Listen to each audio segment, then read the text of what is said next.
Welcome back to the party, everybody. I am your host, Lunch, aka the Indian Jesus, here to resurrect the second coming of common sense. How's everybody doing tonight? Hit that like and subscribe. You know I would do it for you, and let's party. Big shout out to the replay gang. Thank you so much for coming back to watch us, even though you missed the live party.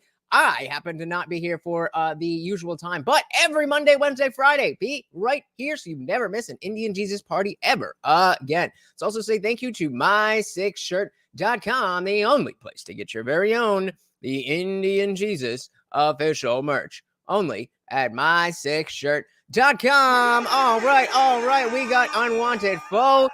Give me shit for being late.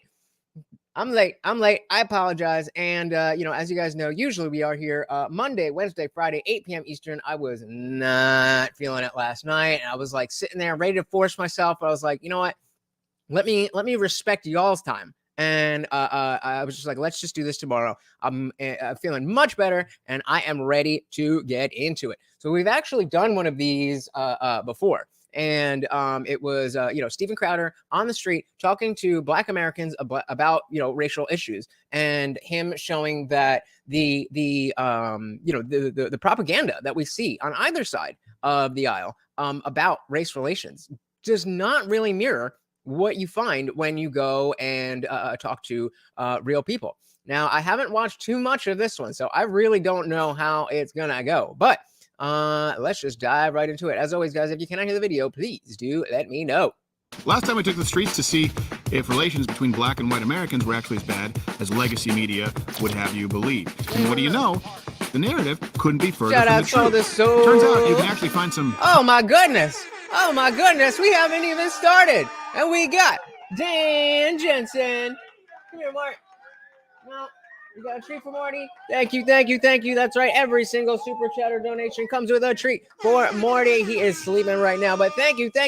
Welcome to the party, Dan. Very, very, very much appreciated. Of course, that makes you the new sponsor of the stream. Thank you, sir. Common ground and have great dialogues when you actually start talking with people. That being said, I'd be lying if I said it was entirely smooth sailing. If you talk to enough people, you will eventually find an outlier, and this was an outlier, which took place in our final interview of the day. Now, without spoiling too much, see if you can tell how this particular conversation went differently. Are the reasons we would still in be the first slaves place? if it was for you, baby.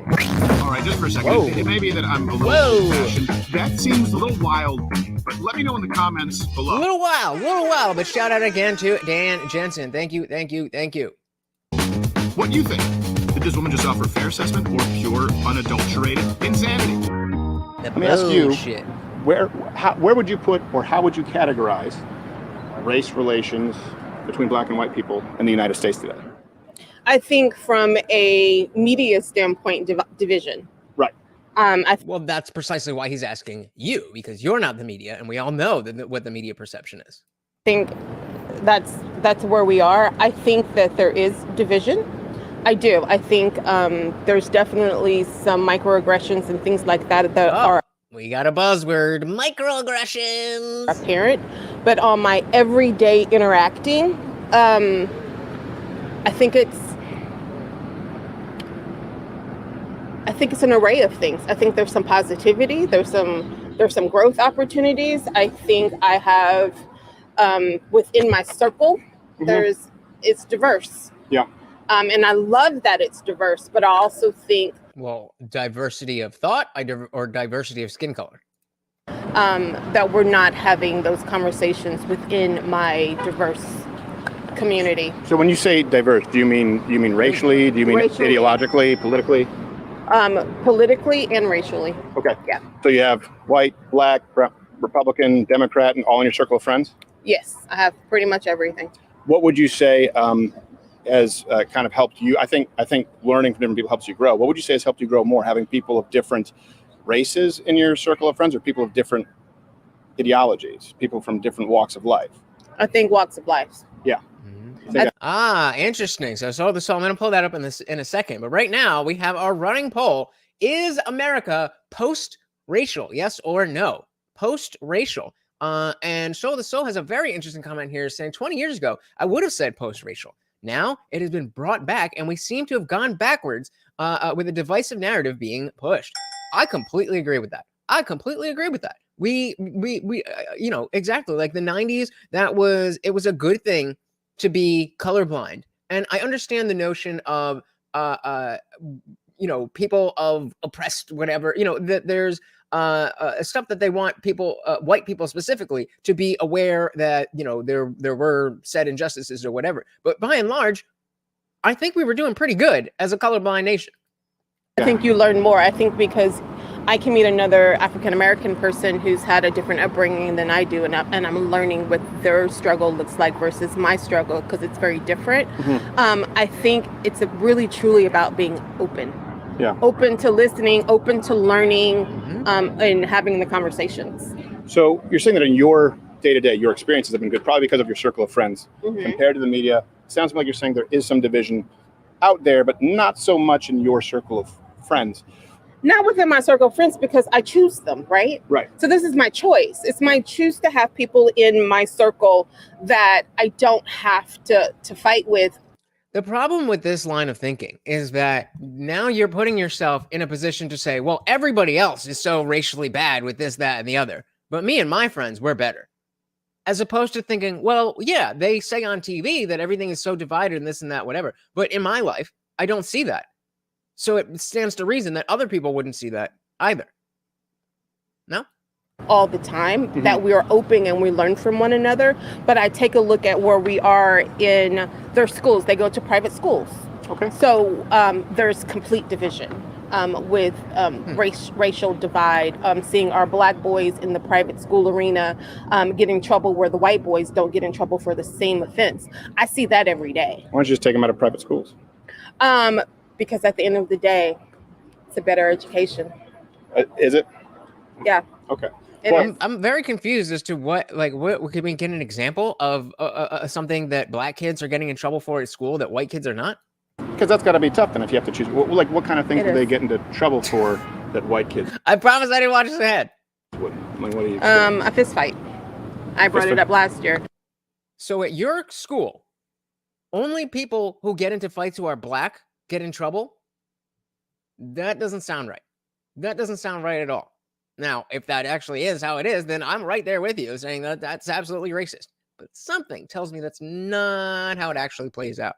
Unwanted Foe said, which is worse, microaggressions or random innocent white and Asian people getting attacked from behind on the street? Definitely microaggressions. If you see two Black kids in a fist fight, they'll probably get suspended. You see two white kids in a fist fight, which rarely happens in private school, then it's a pat on the back. A pat on the back? What? Exactly, Dan. Just saying things. Who's patting children on the back for fighting each other because they're white? What are you talking about her? So this was not to insult her, but she sounds like she is really having to search for and enforce reasoning, but we'll give her a chance. And then she comes up with that. We tried. It's very, I can't tell if you're joking or if you're serious. Is it rare, like white kids get into a fight in a private school, or are you saying they get in just as many fights? Yeah, that's another point that was like, well, when a white kid fights, you know, that's rare. You know, Black kids be fighting all the goddamn time, but these white kids, they never get into it. Doesn't that kind of go to the reasoning that if Black kids are fighting more often, then there would be harsher punishments? I'm not saying it's right, but if you are the one saying that that's going on, then, you know, yep, all we can do is try. No, fight in general at private school is very rare. Okay, Right. general. Yeah. Whether white or Black. Whether whatever. So then how do you have enough info to determine there's a racial divide? Race it is. Oh, okay. Right. Yeah. I was raised in Canada where we had a zero tolerance policy, so it didn't matter if you defended yourself or you started the fight, you were all suspended, which I think is morally reprehensible. I think I was suspended because I got punched in the face. well, that's not good.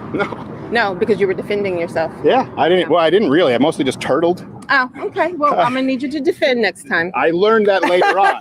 But see, at that Right. point, I was a little bitch is what I Right. was. I didn't know. I was afraid. The kid was 2 years older than me. Oh, well, that's not good. 14 to 16. Yep, exactly. Unwanted Vote. Extreme cases with really wealthy white parents who donate lots to the school could get less punishment, but that is way more of an outlier than a standard. Like, that's like, what are we talking about? Oh yeah, white kids get a pat on the back when they fight each other at private schools. No, they don't. Shout out to Lars and Rune. Welcome to the party. Good to see ya. So can't always choose who you are around all the time, depending on where you live and or where you work for. That is definitely true. But maybe in response to him going to or telling her to take them out of the private school. But either way, I don't really like. She's just creating this. She's saying that in her own life, the racial inequities that we hear on in the media are not there, but then proceeds to say like, oh yeah, it really is there. So which is it? It looks like as Soil to Soul said before, it seems like she's trying really hard to just reach for something because, well, she's black, so of course, black, there's racism. There must be. That's what they told me, right? Yeah, it's not a good. Huge difference. You're not going to do anything. You just turtle. And just maturity, body. It's the whole thing. Yeah, the whole thing. The whole thing. Yeah. Oh, it was a terrible experience. Yeah. But I think it's a good example of we weren't teaching kids that, hey, not all violence is equivalent. Like if someone attacks you, you're saying this as a mom, you would probably want your kids to defend themselves. To defend. Yeah, of course I would. Yeah. Yeah. Yeah, my school was like that too, where it didn't matter who started the fight. If you were engaged in something then everybody's getting in trouble the same. And I'm obviously a small dude. I got beat up a lot, and I would get in trouble just for like being me. Like, yo, what the hell? And so I started figuring out, at least if I'm gonna get in trouble anyway, I'm gonna fight back. I mean, I think that's why it says there's a legal defense for defending yourself. No, absolutely right. Yeah. You mentioned microaggressions. So you're the first person today who's mentioned that. What do you mean by that? Microaggressions mean. Put a 1 in the chat if you think she's going to have a good definition, and put a 2 in the chat if you think that she is going to be trying to reach and scramble. Well, it's like, and she's going to try and give an examples without giving a definition. So the Soul said 0 tolerance, whether you started or not, is the going rule for school these days. Yep. And I mean, I get the logic behind it, where they don't want to have to get into like, oh, well, who started? Like, just no fighting, no tolerance. I get it. But that's not a good way to teach kids how to live. Shout out to Logan in the building. Said, hell no. I wanted both so the soul. Nobody thinks she's going to have a definition. Okay, well, what is the meaning of microaggressions? Meaning they say little things, meaning non-people of color, will say little things not realizing that it's a microaggression, not realizing that it's hurtful, that it's racism, because it's so. Does that count as a projection drink? Let's do it. No answer. It's when people who aren't white do anything that I don't like. Micro. So like, what would be an example of that? My hair. Oh my God, can I touch your hair? Oh my God, is that real? Only because it's not. Things of that nature. Or we didn't do that. Or, it's just, Carrington, you want to give me some microaggressions? Now she's got to bring her friend in. That's such a problem that she can't even think of, well, somebody is commenting on your hair. Terrible, terrible world we live in. It's not real. You speak so well. You speak so well. Yep, I got in trouble for that one. For saying to someone that if you guys remember Anirudh, and actually I don't even want to bring names up, doesn't matter, but somebody told me that by saying somebody is articulate, that's a microaggression. Because the implication is that you're well-spoken for a black person. Didn't say that, didn't think that, wasn't part of the message that I was sending. I was observing the fact that you are good with words when many other people are not good with words. Okay. I mean, if we're not allowed to tell people who are not white that they are articulate, then okay, I'm not trying to offend anybody, but that's the world we live in. Is using basic English, because they assume I'm going to be speaking using AAVE or African vernacular or Ebonics, whatever you want to say it, put it as. But yeah, it's just things like that. They're little things. That's projection. That's projection, because you're the one putting it in the context of for a black person, even though I'm speaking English. Like, some people are stupid. Some people are not good at speaking. So just because I'm saying you are good at speaking doesn't mean I'm putting it in the context of race. That is projection. Yeah, definitely crazy. I want to post it says more about them for immediately assuming it's racist and on them for assuming people of color are less intelligent by some default. Exactly. I remember in 6th grade, somebody said my hair looked like spaghetti hair because I had twists, and I don't know what y'all look it up. Okay, well, did it look like spaghetti? Then what's the issue? Did you want it to look like that? I don't see the issue. Look up twists. I had like round twisted, and they said my hair looked like burnt spaghetti, and that's a microaggression, right? You don't realize. Is it though? If it looks like burnt spaghetti, I'm not saying that's a nice thing to say, but a microaggression, that's just an observation. It, but it is hurtful in the long run. It makes you feel othered, and that's not okay. Okay, well then change your hair or get over it. When I was in high school, I had I had a horrible haircut, and it was cut very short on the sides and tall. And I was told that I looked like a retard Patrick Dempsey. So that wasn't so much a microaggression as a. That's just aggression. That's just aggression. Right. Yeah. But my point is that happens to everybody. My question is, I think maybe it comes down to, is that necessarily racist, or if we just view it through the lens of maybe this is something I'm uncomfortable with, but they're not meaning it to be racist, right? Racism would have. Wait a minute, Stephen Crowder. Are you trying to tell me, telling me that there can be ways that people are mean or not even mean, but just not completely polite and nice to each other that doesn't have to do with race? What? I don't know about that. Come with intent. Racism does not have to be intentional. Racism is pretty subtle for sure.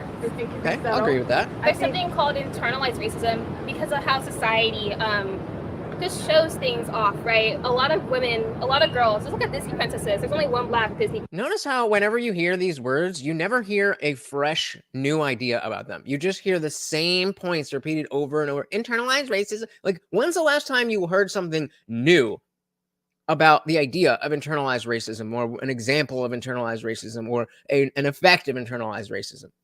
Probably the day that you learned the phrase internalized racism, because it doesn't mean, like, it's just a buzzword. Yeah, if you automatically go to that's racist every time, maybe, just maybe, it's you. Princess, and that's not crazy, but little girls look at their little princesses, right? And they look at all this array of like plenty of white women, right? And they aspire to be that a lot of the times. And I feel like little things like that, you're internalizing racism, even though it's not blatant racism. I think everyone thinks that racism is this like thing that people go out and hurt people with, but a lot of the time it's just like the way you think. You think white bodies and white people first, and don't necessarily think about people of color. So she mentioned the Disney princesses, yeah? So I'm looking at the Disney princesses right here, and number one, I do see a black one. Moana is a Pacific Islander. Mulan, obviously Asian. And of course we have Jasmine. So what the hell are you talking about, lady? Color in your life, right? It's more so a mindset than blatant, like, hurting people. You know what I mean? What would be? No, I don't know what you mean at all. I guess. Oh, sorry. Are you comfortable talking with your mom? Or? Sure. Okay. Here. Do you mind getting into this so I don't? Because right now the camera's going to be. So it's generational. It's mom and kid. So all the stupid ideas that black glasses have are going right down the pipeline into her daughter. This is why, for generation after generation after generation, things can improve, but people still think that they're getting worse. Going back and forth it's going to be going back and forth like a Wes Anderson film. Yeah. So you see, we're not trying to sandbag. What was your name, by the way? She's so amazing. Carrington. This is what she does. She's Carrington, so Stephen, amazing. and Eddie. This is what she does. This is what she does. As Unwanted folks say, now it makes sense. This is what she does. Remember with Emma Vigilant at the VidCon panel, that politics is a game to be played. It is not a way to observe and organize our society. It is a game to win to them. This is what she does.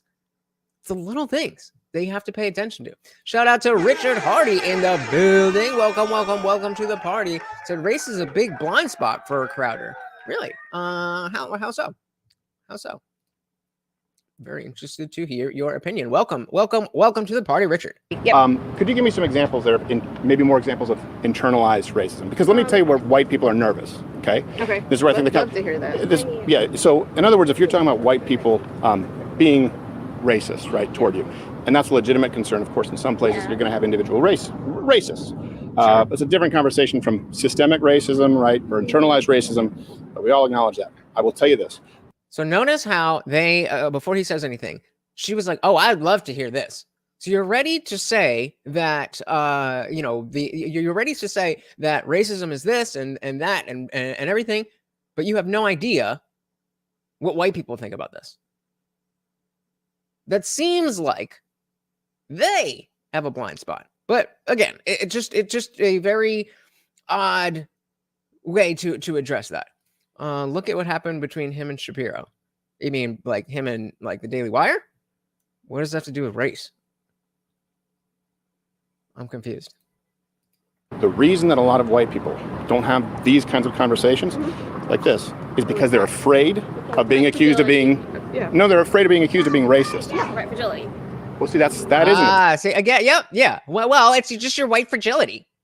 Well, yes, that is exactly it. It's being, being put into a box, being thrown an insult, and it is an insult when you're legitimately trying to have a good faith conversation. This is the semantic obfuscation, and now with the daughter, the linguistic creep, she's not saying white fragility to try to take a shot. She's just in her mind. That's what that means. So this is again when Peter Boghossian was saying, "Oh, well, you got to be careful. Obfuscation is a purposeful thing."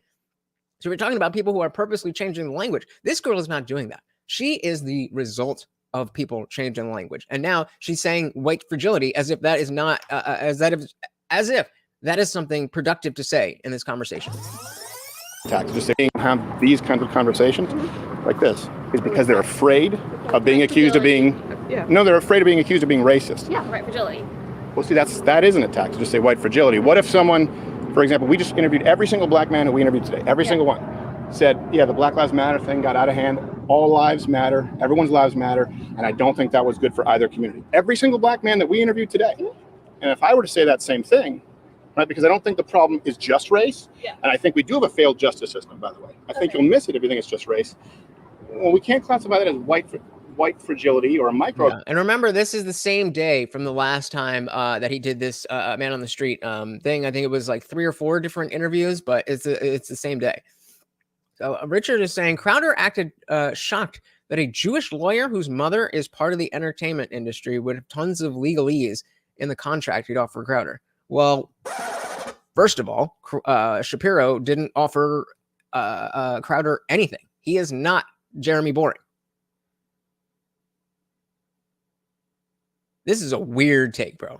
This is a weird take. This is exactly what I mean. This is exactly what I mean. When the Jew stuff comes up, it's like, it's never tied to anything real or substantial. Like, what are you talking about? They were friends forever. So you think that he was secretly being anti-Semitic all the years that they were friends, and then as soon as it was expedient for him, then he was just like, okay, I'm going to let my anti-Jewish, anti-Semitic stuff fly.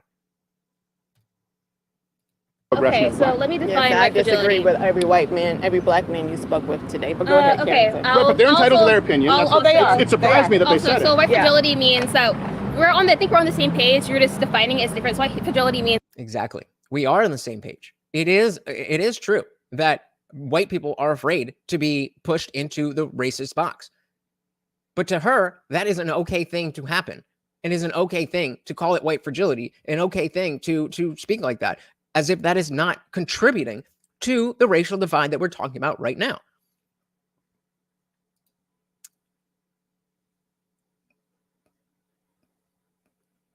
I am speechless that you could turn Democrat-run cities into something that has anything to do with Jewish people. I would think it has to do more with, cities that are run by Democrats.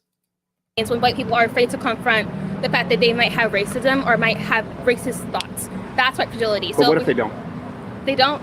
Literally almost everybody in America does because of the way America works. That absolutely will happen. That is absolutely the case.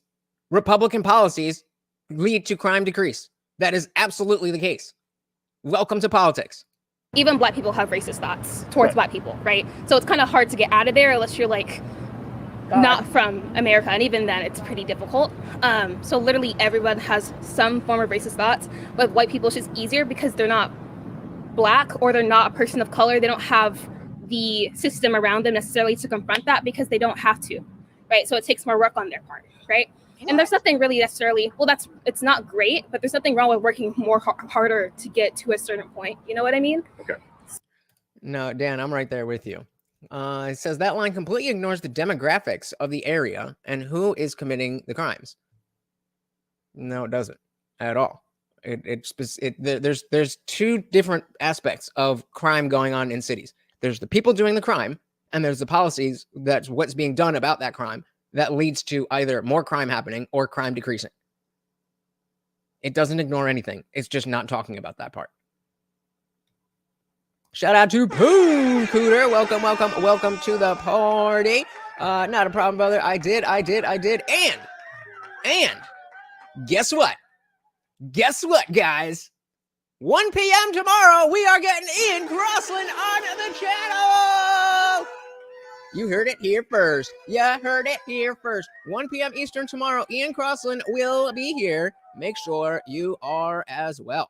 So I just want to be clear that I understand, as a white guy, obviously, and I get it. Look, we're coming from different perspectives. You're defining something that you just said would require more work, right? Yeah. It would be a form of racism that they may not know, that frankly is something that they were born with, white fragility. Thank you, sir. Through no fault of their own. Yeah. What you just outlined is racist. Racism. Right. Yep. I mean, no, you said. And notice the response. Well, because I'm Black, there's no issue with me being racist. Is racism. Right. Right. Yep. I'm being racist, but that's okay because it doesn't count because I'm Black. So the people told me that I'm Black, so I can't be racist. So yeah, I'm being racist, but it's not actual racism because it's not racism because I'm Black. I mean, no, you saying white fragility, that would be racist toward, like, saying, yeah, you are blamed for something that you were born with. You have white fragility just so because racism, you're Black. no. Literally everybody has their own form of racial fragility. You know that, Okay. right? So there is Black fragility as a term that's taught. Latino fragility. I mean, everyone can be racist towards certain people. And when Black That wasn't a question. people are called out for certain things in the Black community that are not necessarily great for the Black community, sometimes they'll get defensive, especially if it's not somebody coming from the Black community, because one, that could be seen as like perceived hate because you never know who you're talking to. And also just because like Black fragility is a complicated subject because a lot of people feel it, you know what I mean? And it does hurt people, their emotions. So it's really hard to just kind of. Remember, Mom said this is what she does. This isn't somebody randomly scrambling for something they haven't thought about. This is what she does. I have no idea what she's talking about. It's just like, well, there's systemic systems where systems are people hurt people because their emotions, and it's the system around what's going on. Like you're not saying things. Logan said the reason why you see more Black males doing more crime is cultural, glorifying criminal behavior. Single parents raising the kids, single mother, and the dumbing down of the standards. Yep. Richard said Democrat-run cities is a coded way of stating disproportionate Black violent crime. I mean, you're not wrong. I don't disagree with that at all. But it's not a coded way. It's just a different lens about, instead of blaming Black people for being Black, and it's about the policies that would lead any person to be more likely to do crime. I'm not disagreeing with you, but you trying to point out the fact that other people are willing to say that Black people do more crime than other races is racist. That's just what it is, homie. Same thing with her hair. If it looks like burnt spaghetti, then it looks like burnt spaghetti. Maybe that's not a nice thing to say, but it's not racist. Wonderful said, no, I don't know what I don't. Yeah, exactly. I don't know what you mean. You're just tossing words together. Exactly. Richard said, it's what guys like Crowder say to avoid the topic, but they're not avoiding the topic. As you are pointing out, we're all very aware of the fact that we're talking about disproportionate Black violent crime. So who's avoiding the topic if we're using words to talk about the topic? You can't avoid a topic that you're talking about by avoiding it if you're talking about it. Make that make sense. break that down, and I feel like that's really the issue, is people are not willing to break that down. Having white fragility is not a good thing, but most white people have it, so we have to work through it. You know what I mean? No, we don't know what you mean, and we still haven't answered the question about black fragility. Are you saying that there is a black racial fragility, and what does that look like? Maybe if that was talked about a little bit more often, then white people wouldn't be so defensive about the white fragility. I'm right there with you, Dan. Again, astounded that people are thinking about color as much as they do in 2023. I just don't get it. I just don't get it. Like, why are you doing this? What, like, you could have had any other conversation about race, but this is where your mind goes, is the systemic systems. Broken homes raise broken children. Yep. That's it. That's it. Broken homes raise broken children. I think it's just because society puts this on other people. It's not necessarily like white people's fault. It's society's fault for putting that on white people. And that's a lot of things with like racism. Society puts things on black people, right? But things, like what things? What things are we talking about? Society puts things on black people, and it's not white people's fault. It's society that does it. Does what to who? What are we talking about? I feel like I think white people put it on themselves. White I don't think so. I think white people are society. Well, yeah. I think it's one and the same. Okay, let me explain. Our society is based off of white supremacy from a historical standpoint, right? From the Tulsa massacre to slavery to literally like all our presidents except for one being black from the long period of time, right? Our society is based on the ideal of whiteness from the nuclear household. Because we are trying to focus on, just because we're talking about black people doing crime, the answer doesn't have to do with the conversation about the black people doing the crime. The answer with getting the black people to stop doing the crime has to do with the people who run the cities. And those people are Democrats. So we're talking about Democrat-run cities because we want to get the Democrats out and show it that the Democrats have bad policies. That's why. Because it's a different conversation than, look, black people bad. I know that you're trying to make any conversation about crime fit into that box, but unfortunately, that's not the reality. And I'm not white, so you're not going to be able to push me into that box. That's just not what's happening. People care about crime, and it's stopping and decreasing, regardless of the color of those people. If it happens to be more black people, then it happens to be more black people. I didn't fucking tell them to do shit. It has nothing to do with it. Which is the reason why people do race all the time. It's easier to blame others than to actually fix the problem. It's easier to be mad and blame than to understand. Exactly. So we're avoiding talking about it in a truthful manner then. Nope. Again, as I just said, then we're not talking about the race of the people. We don't care about the race of the people. It is irrelevant to the point of who runs the city, what color of the people who are doing the crime is. It's not relevant. Nobody's saying it's not black people. Nobody's saying, aha, look, more black people are because they're racist. It is a fact that more black people do violent crime than any other race. Regardless of who does the violent crime, what most of us are interested in stopping violent crime. And what seems to lead to more violent crime is democratic policies. Hence, democratic run cities. Cities that are run by Democrats has nothing to do with the people that are actually doing the crime or the race of those people. Because everybody's so racist. You got me, Richard. Everybody's so racist, they just can't stop talking about race because of all the racism, and everybody's a white supremacist. Richard's figured it all out, guys. He's figured out all of politics, and it's just because everybody is a white supremacist. Logan said, unless we're talking about medication dosage, race doesn't matter. Culture matters way more.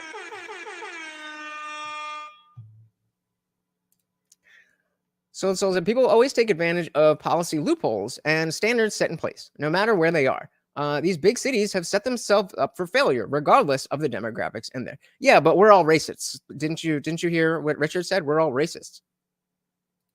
Called 1-2 parent households, things like that. And black people can have 2-parent households. How so? Explain what you mean by a blind spot. What is he not addressing, or what is he not seeing? period of time, right? Our society is based on the ideal of whiteness. Live from the nuclear household, 1-2 parent households, things like that. And Black people can have 2-parent households, but that's not how our Black people can have 2-parent households, but that's a white thing. Really, only white people. I mean, it was so white. 2 parents. Come on. So why are you so white? Projection. You're the one, miss, that believes that Black people are inherently more likely to have a single parent household. It's not inherent. It's because of the choices people make. You are the racist. Hey, shout out to David Banner. Welcome to the party. So this is a new Crowder video. Yeah, this is from this week. So 5 days ago. And I haven't seen anything from him in a long time. Yeah, we don't really cover him that much. After his whole faux pas with the Daily Wire, acting like he was gonna, do everything for the young up and coming streamer, and then used everybody's emails to get a deal with Rumble. Then, but when there's interesting conversations, there's no reason to avoid them, right? All right, Richard says, how about this one? Blacks will never vote Republican. Change my mind. What? I don't understand what you're asking. Are you saying that Crowder's saying that? I would love to see where Crowder said that. Or are you saying that are you saying that blacks will never vote Republican? Our community has ever been based, even from Africa, we have been based on a village style of living and working together. It takes a whole village to raise a child, and Black people truly... I'll give anybody a $5 super chat right now if you can give me the TLDR of what she has said. Embody that. Well, white people tend to have more of a nuclear family, 2 parents and a few children, and they work together, right? There's nothing really wrong with the nuclear family, but it is like an embodiment of the American dream and whiteness, right? So because society is built on all of this whiteness and all of these... Oh, then you're the racist. Projection! You ever heard of a group called Blacks for Trump? There's a lot of people after, our boy was like, if you don't vote for me, you ain't black. That was a real thorn in the side of a lot of Black people. I suggest that instead of you talking about Black people, you should do what your boy Steven Crowder is doing and talk to Black people. You think because you're exactly the same. You're exactly the same but opposite of this lady. You think because you've been told a thing, but you don't actually talk to any people. So you just repeat bullshit, thinking that you know what you're talking about when you don't. Logan said, my neighbor's Black. He votes Republican. Is he not Black? Exactly. And stuff. Exactly. You're close, but they're an anomaly because they're outside of what they're supposed to think, right? Black people are supposed to be Democrats, according to Richard, but they're the anomaly. I mean, projection. Yeah, right. Like, what are you talking about? So the Solo said she doesn't understand that having a 2-parent household has been the norm in many countries for a very, very long time, and only recently has it been called whiteness. She is just so uneducated. I'm going to disagree with you, Soul. She is miseducated. Remember, Mom said this is what she does. This is what she does. This is her reading books and watching videos and being engaged. And this isn't somebody treading water because they don't think about this stuff all the time. This is somebody who is putting their best foot forward because this is what she does. So she's not uneducated. She's miseducated. Standpoints that are made for white people, they're just more used to that, right? And they're not really used to thinking outside the box and thinking about people of color. And that's what I'm talking about. And when they're... How the fuck would you know how many people I talk to? How would you know that? Oh, projection! Thinking you know how many people I talk to. And since you're projecting that I'm projecting, we're going to double it up. Let's go. Oh, man. Loden said conservatives and classical liberals are individualists. They believe in the individual, not the collective group. Richard, you're not seeing individuals and making people into groups. Bingo. Yep. CT, welcome to the party. CT said making broad claims, Richard, based off someone's race. I think there's a word for that. Exactly. Like, I know how many people you don't talk to because of the things that you're saying. If you understood this conversation, then you wouldn't see how that you saying this is exactly proving my point. It's exactly proving my point. I never claimed to know how many people you talk to. I just said it wasn't enough because the things that you're saying are very ignorant. Then you said I talk to more people than you do. Roll it back, bro. Roll back the tape. Are confronted at the fact that they Let's actually do that. standpoints that are made for white people, they're just more used to that, right? And they're not really used to thinking outside the box and thinking about people of color. And that's what I'm talking about. And when they're confronted at the fact that they don't think about people of color, you get white fragility because they're scared and they didn't want to realize that they. Let me rephrase this. Oh God, you're gonna start over? Basically, it sounds like she's agreeing with Crowder that white people are afraid to be called racist for no reason, but she's okay with it. She's okay with that. They didn't realize that they weren't thinking about people of color, or they were in the back of their mind and they get scared. Right? So it's not. I hear you, but I disagree with you because I think right now at this very moment, you saying that's racist is. You're completely misunderstanding what we're saying, Richard. I mean, like, I'm not going to derail the entire show to have this conversation with you, but you're not making the argument. You're not arguing against what you think you're arguing against, and yeah, it's not looking good. I mean, cheers for having your full name out there, but I certainly would not want to have those words out there with my real name. Soul to Solo says, this gets me so heated because I grew up in the deep South, rural Alabama, Mississippi, Florida, and in my experience, anecdotal as it may be, many more black people lean conservative, almost like it's individualistic, and it's like your skin color doesn't dictate what you think. I mean, I know that's not the case because we're all racist and we do think that, but you know, crazy.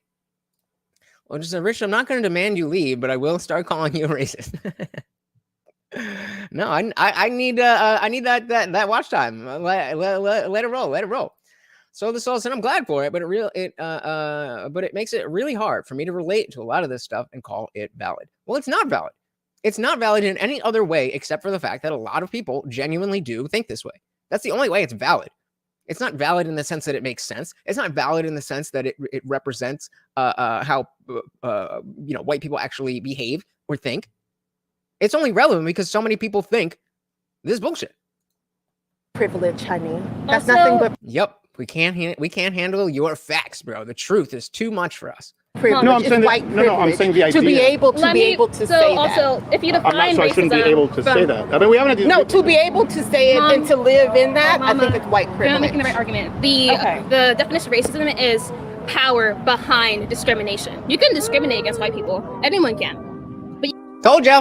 I told you. What did I tell you? Before, when Crowder's like, well, that's racism. And she's like, yep. Mm-hmm. It's because she believes in this idea of racism, of bigotry or prejudice plus power. So it's okay that I'm being prejudiced. It's okay that I'm being a bigot because I don't have any power. So it's no big deal.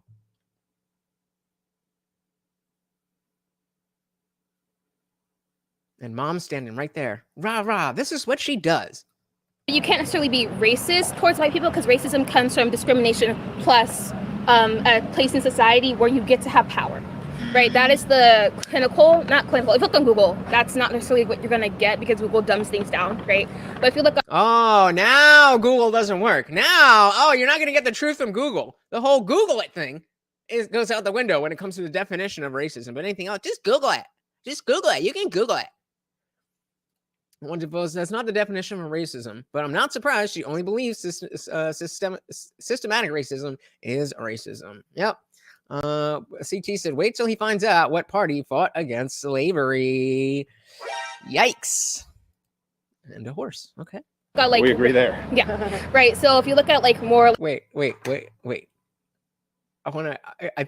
I think like racial context. That is the clinical, not clinical. If you look on Google, that's not necessarily what you're gonna get because Google dumbs things down, right? But if you look at like, we agree there. yeah, okay. right. I thought I wasn't all right. So if you look at like more like racial context, if you look at like Bell, oh my God, I forgot her name, Bell Hooks, and so many different racial scholars, that's the definition that is greatly agreed on in the academic space. So racism is discrimination plus power, essentially. So white people have more power than most people of color, all people of color in the United States. While some people of color don't have as much power. So punching up is not the same as punching down.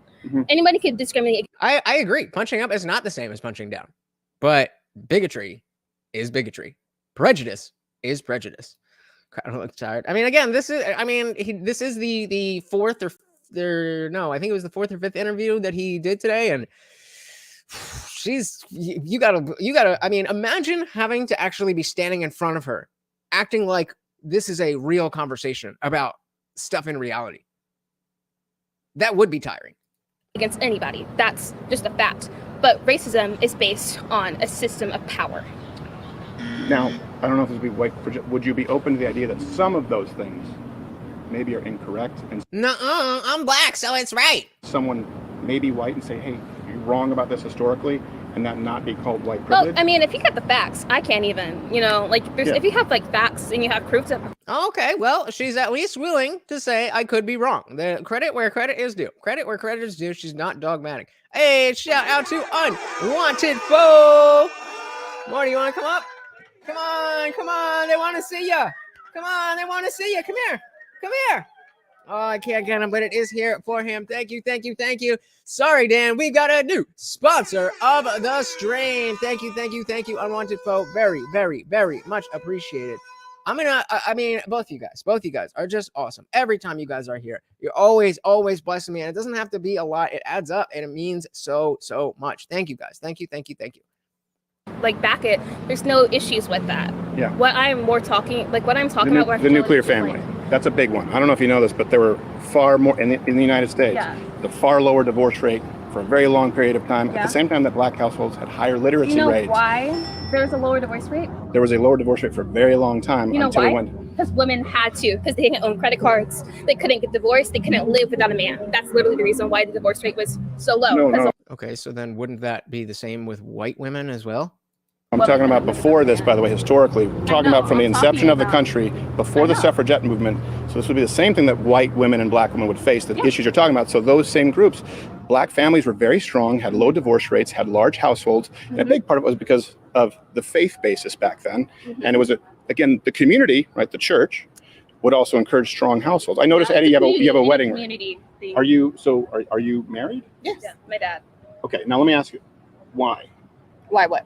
Why you send your kids to private school, which is very commendable, right? You obviously care about your kids. Sounds like white people stuff. Getting married, staying together, having a nuclear family, going to a private school. Are you even really black, lady? You're married? If I didn't, I would still care. Yeah. Sure. I'm financially able. Right. If she wasn't, But she why would do you still- think I that would the still reason you care. choose to be married and have a nuclear household, did you make that decision because it was what you thought was best? Or do you think that's because of white supremacy, white fragility? Well, there's things that are implicit, and also like from my mom. There's things that are implicit. That's the answer. Well, there's things that are implicit. What? That doesn't mean anything without you explaining what is implicit and what is explicit. CT assumes since her face was blurred, she revoked consent after she realized she was wrong. I'm going to guess that because it's mother and daughter, and she doesn't look that old, that I think it's reasonable. The way that she's just like rattling off this bullshit talking point stuff, I'd say it's reasonable that she's a minor. But it could, it could be. I'm not sure. I would be surprised because again, it is mother and daughter. So if one of them was like, "No, I don't want my face out there," then everybody would be like, "Yo, I saw your mom on Steven Crowder." So I don't know. So the soul said it's literally not the reason. My grandma had her own stuff way back in the 40s and 50s. I'm sure she believes in the wage gap too. Probably. Well, hey, there is a wage gap. It's just an appropriate wage gap. Logan says she's on a public sidewalk and she already consented, so she complained, but it is legal. Yeah, I think in general, people like I think it's good etiquette to like if people ask you like, hey, I don't want to whatever, then we're gonna be like, all right, you know, we'll blur your face, but obviously we're still using the content. But I don't know, it could be a number of different things. Yeah, Emojin said before, it always goes back to the feminist talking points. Always, always, always. Whenever they can't, the economic arguments don't stand up. When the racial arguments don't stand up, you can always fall back on, well, I'm just a woman. Don't you mean a birthing person? It's just because she loves my dad. Our household's not that nuclear because we have so many people that support us outside of our house. Like, it's not just all mom and dad. If I want to go to my uncle, he'll take care of me. You know what I mean? It's not really that nuclear. My husband is fine. She said nuclear. That is such a pet peeve. It's nuclear. Nuclear. Not nuclear. Like a nuclear? Yeah. And I love him. He's my man. And that's why. That's not very feminist, though. That's not very feminist, and that's not very black. You're supposed to hate men. It's a wonderful thing. That's it. Yeah. So it's not a byproduct of For that one, white supremacy, well, white supremacist society. A lot of really historically. live in a nuclear household anyway in our home, so we It's a can't really village apply that it. raised- it's It's a a village. village. We can't really apply that to us, anyways. Yeah, you can. Do you know how many? Do you know how many kids, white or black, go to private school? They don't have a mom and dad in the house. No, like, Not Statistically, none. Whether you're white or black, it's very, very it's rare. very difficult. Yeah, I It have helps plenty with of two friends. parents who are still there. That's Yeah, a big. And I think that's, by the way, it's a huge blessing. I think what you just said about your husband, I would love to hear everyone say about their husband and their wife. Yeah, she lives. So at this point, the conversation should be over. That, oh, well, we were really wrong about all of that. We need to now go and think about what that whole conversation. It was very enlightening. All of these ideas that I had. Remember, mom said, this is what she does. Well, if this is what you do, and these are the ideas you have, you need to do a little bit more. Shout out to Liberty Plus TV. Welcome, welcome, welcome to the party. Said nuclear family doesn't mean you have no friends or extended family. What the fuck is wrong with these people's brains? It's been melted. Their brains have been melted by the brainworms of propaganda. A lot. A lot. Yep. Welcome to the party. Welcome, welcome, welcome. Odin says women have owned land in the U.S. territory since 1639. Well, that doesn't sound like what the feminists told me. You can't. Wait a minute. Is it possible that like feminist talking points aren't accurate? No. Okay, sorry. I was just like, I was going crazy for a second. Him very much. Yeah, that's one thing actually when we talk about different, I think that a lot of white women probably could learn from is there's a lot of loyalty in the black community, a sense of community that often white people do not have. And you'll see it with men and women. Well, I mean, there used to be. See it with them leaving pretty quickly. I think that's a beautiful thing, but I think that's a huge privilege for everybody, regardless of race. But historically, if someone, and I don't even want to get into exactly where I would disagree historically as far as Africa, the idea of the nuclear family being white supremacy or Disney princesses. Well, but my question is, remember, we looked at the Disney princesses. If you forgot, then don't forget. Or here's your reminder that these were the early. I mean, Moana's a little bit later, but even still, that was what, like 2013-ish, 2016. These are the big Disney princesses. No racism detected. Where can a white person, because we've had conversations all day, where can a white person disagree and say, yeah, that's not racism, or you know what, I don't agree with the idea of white fragility and them not be a racist? Good question.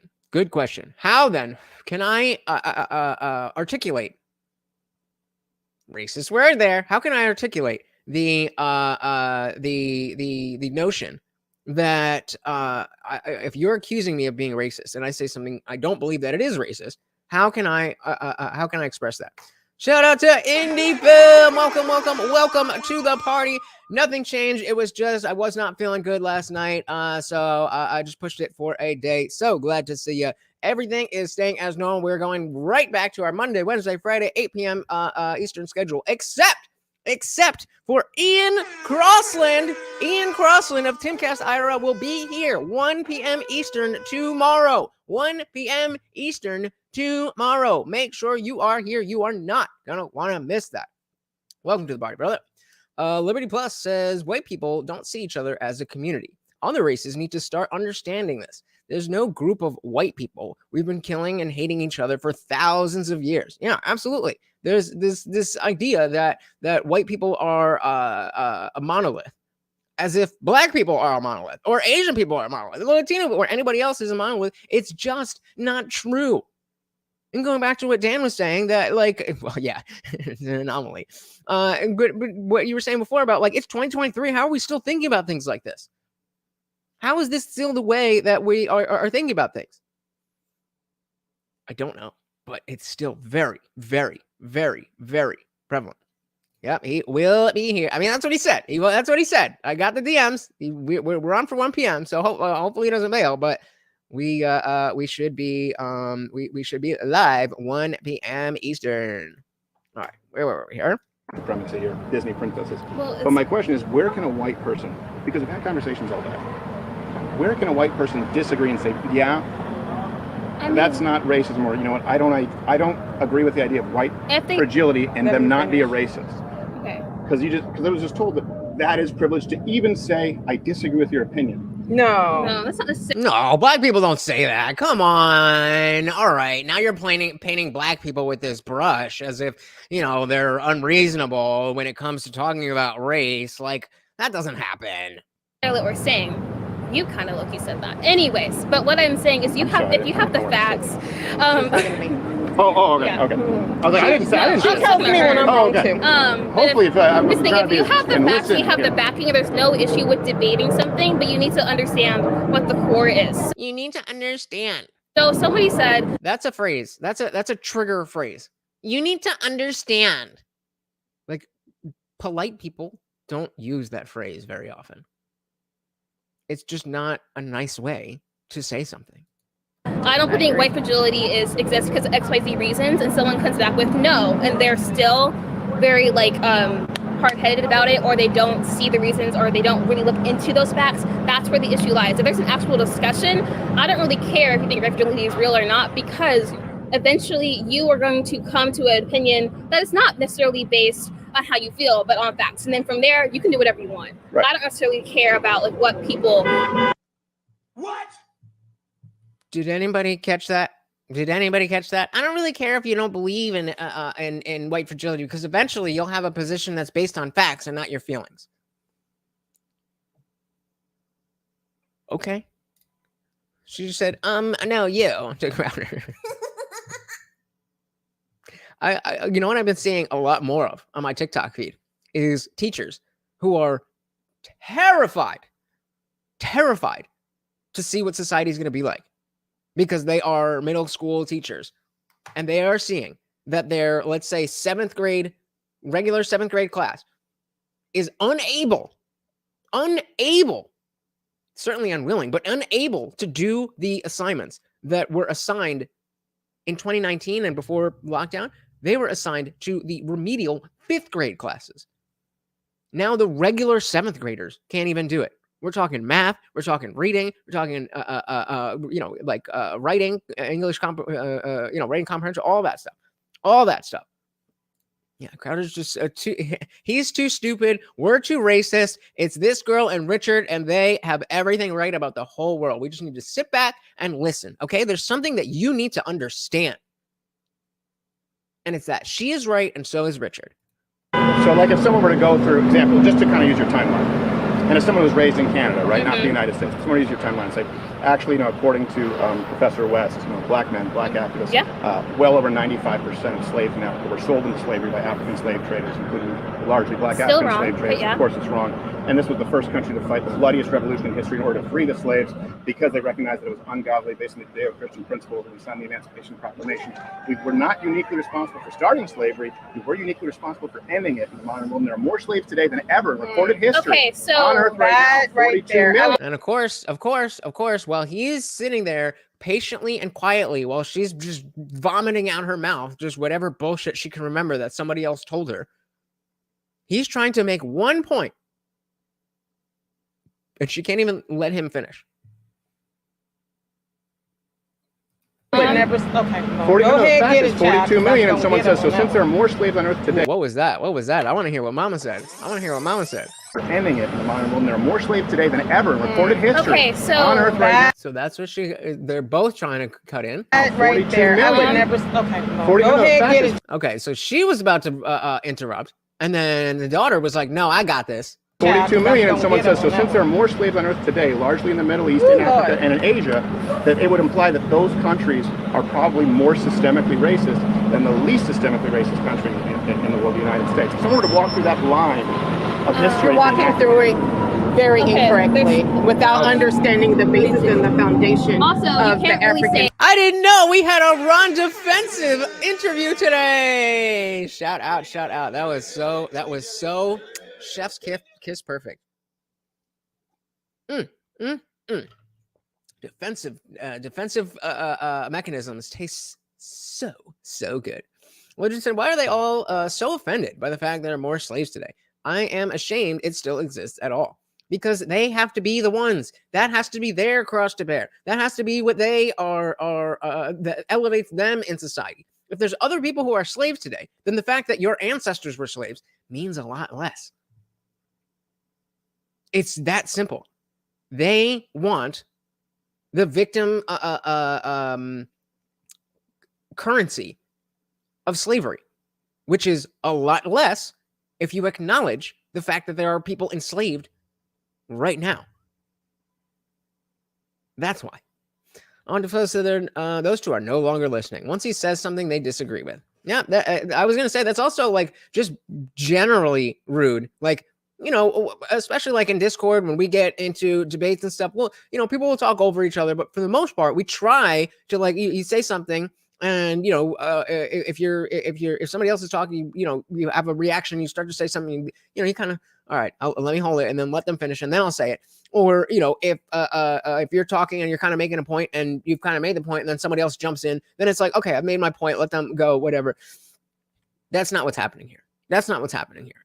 They are just like, as I'm watching, they're not even listening, and now they're trying to game plan how they can make it look okay.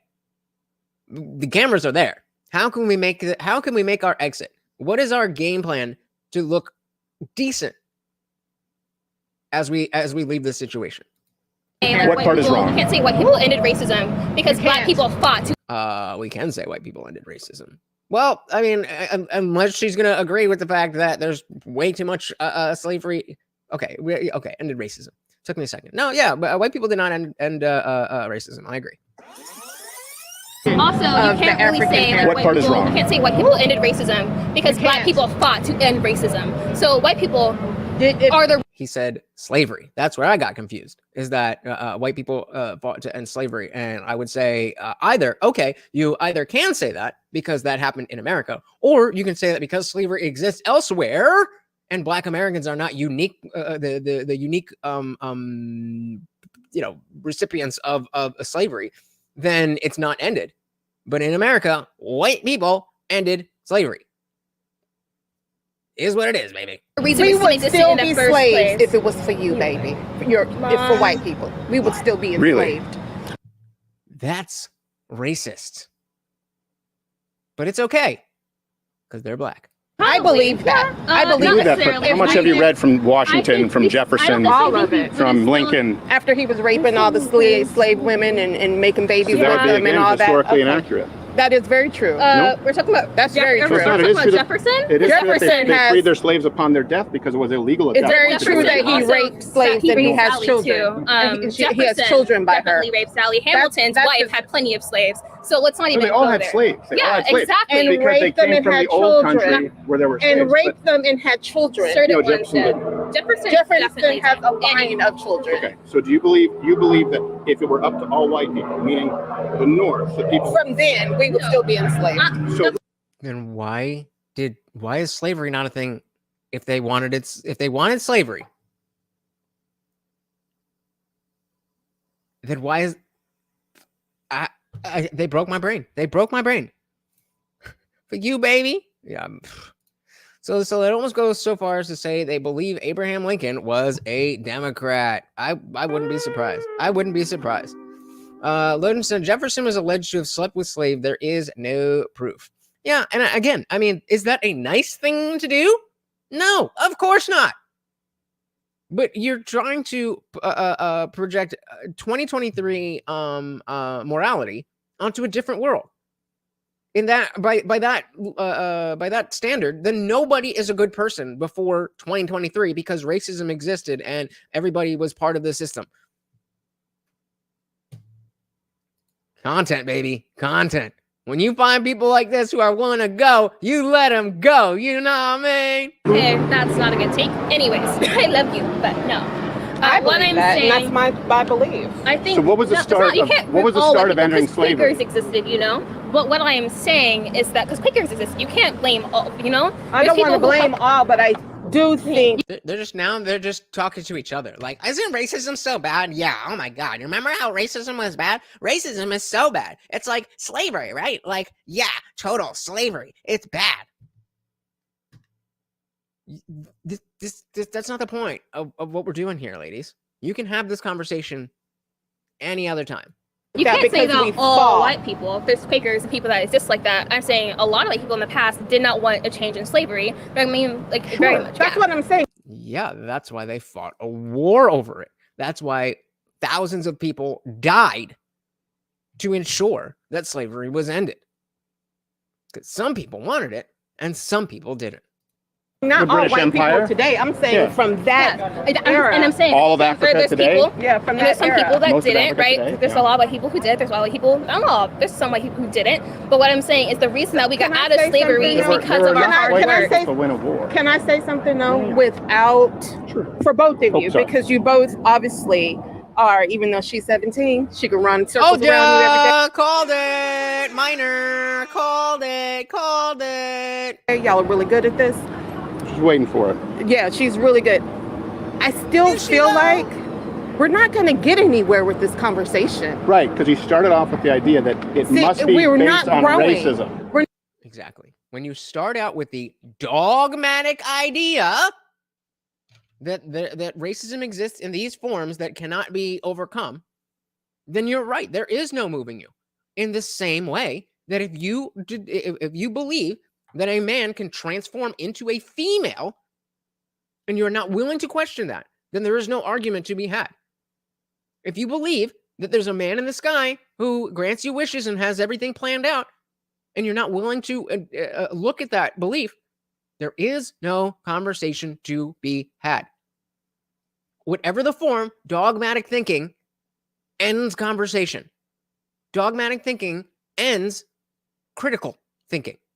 We're not growing Right. in this conversation at all. And you can't. And this You're is the only- defending, No, no. and she's defending. No, Nobody no. is moving forward. That's Wouldn't true. it be incumbent? In other words, we're Agreed. talking about defending, and this is why I say we've had a lot of conversations. This is why we're down here, right? The first person to say white fragility is something that can't be disproven is the conversation where it cannot be productive because it starts from a racist premise. Yep. If I were to come in and say, hey, you know what? Not enough black people and white people are talking about these issues, and that's because black people are incredibly fragile.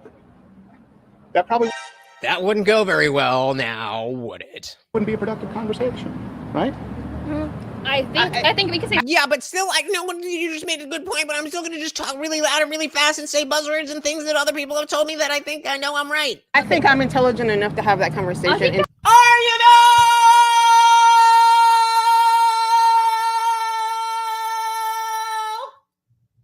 Maybe not. I think you can different. definitely No. say that black people are fragile about certain things. I think there's something wrong 'Cause with there's saying truth that. to it. There's truth to that. I think Yeah. Over 600,000 men died for the freedom of slaves in the Civil War. Their ignorance is a mockery to those sacrifices.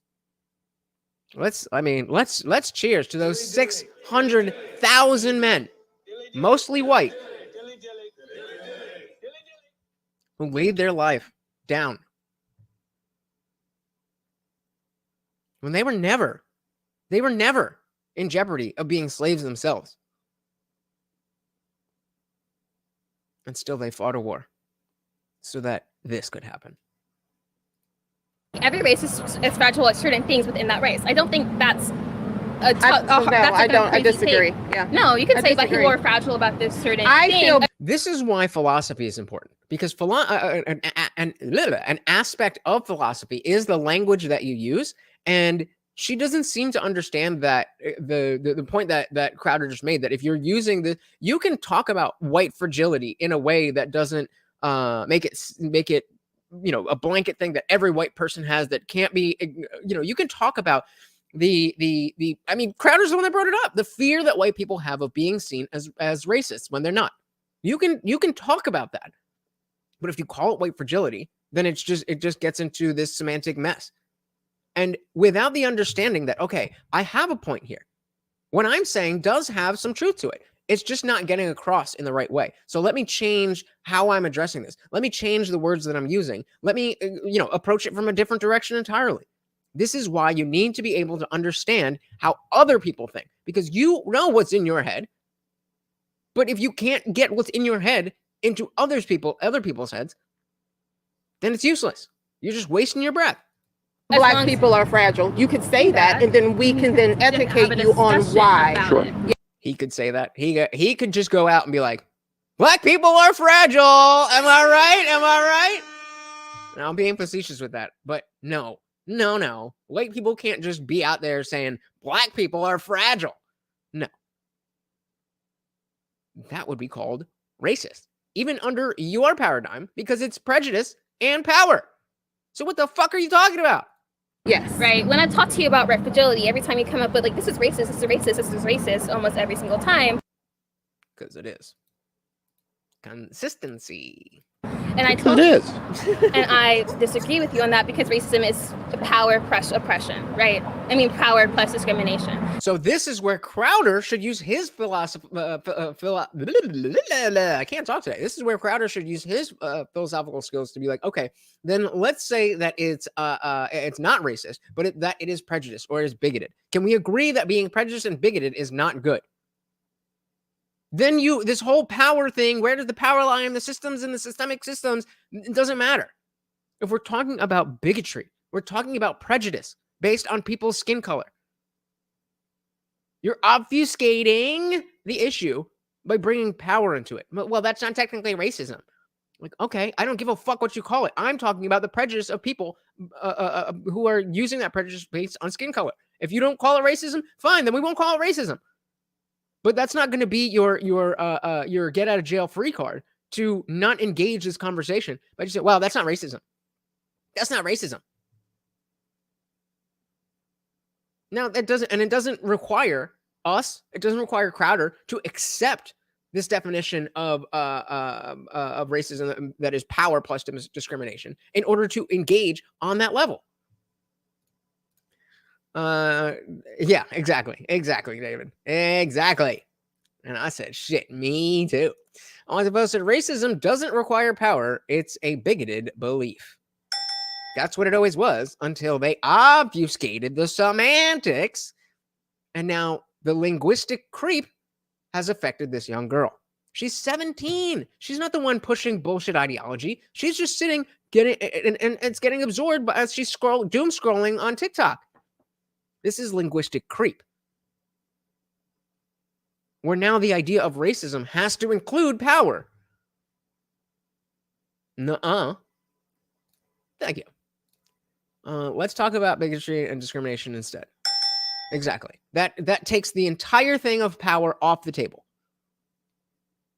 But you have to know how to do that.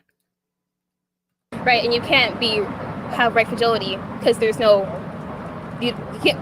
Black people can't be. Right fragility is not racist because it has no power behind it. Right. So exactly. Back to power. Shout out to Suzanne Mack. Welcome to the party. How are you doing today, Suzanne?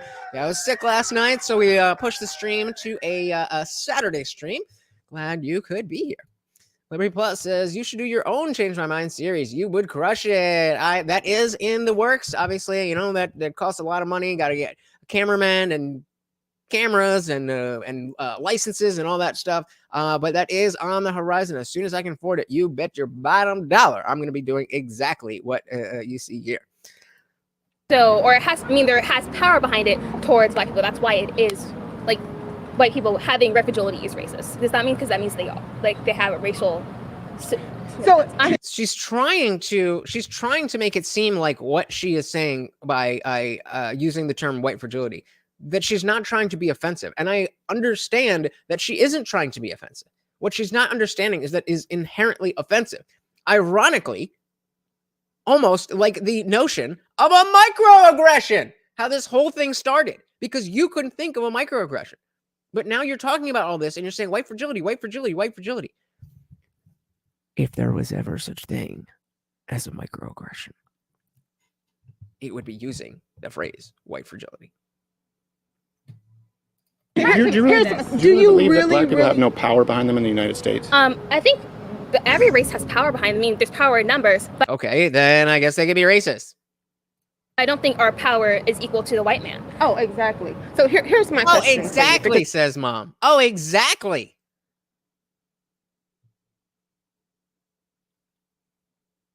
Where's your father?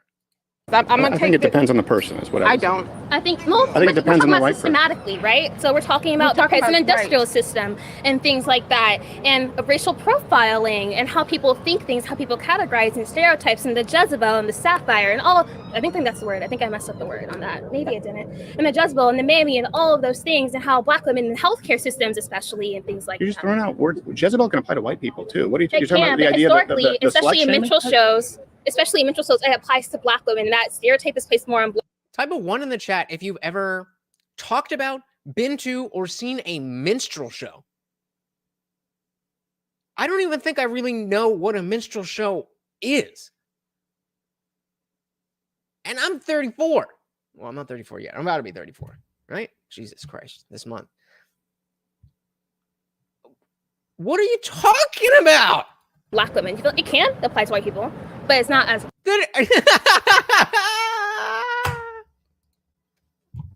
it applies to black women. That stereotype is based more on black women. It can apply to white people, but it's not as often. Oh man, I'm so glad he continued this conversation.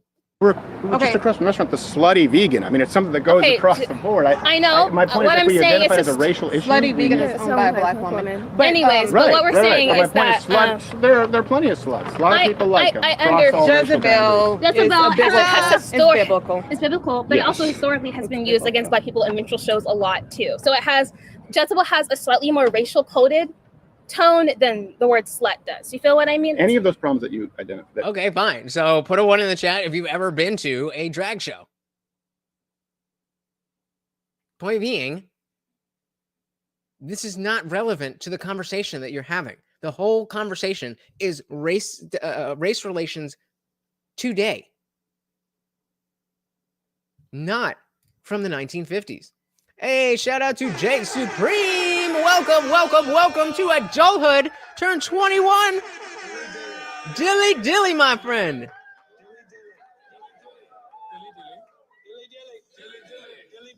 Happy birthday, Jay Supreme. Oh, man, I remember my 21st birthday. It was kind of boring. But after that, going to bars, having a time of my life. I am jealous of that.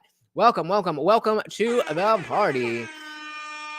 So, okay, so we got 2 people who've been to a drag show, but I still don't see how that is relevant to the conversation. Hey, we got Jay in the building. Welcome to the party. No, I'm late. I'm about not quite 24 hours late. Obviously I'm here every Monday, Wednesday, Friday, 8 p.m. Eastern, but I was not feeling so good yesterday and I was going to try to phone it in, but I figured I respect you guys too much, so I'll push it one day and make sure I have my full energy for you guys. Jay says Crowder used to be my guy, but he has become soy and pathetic.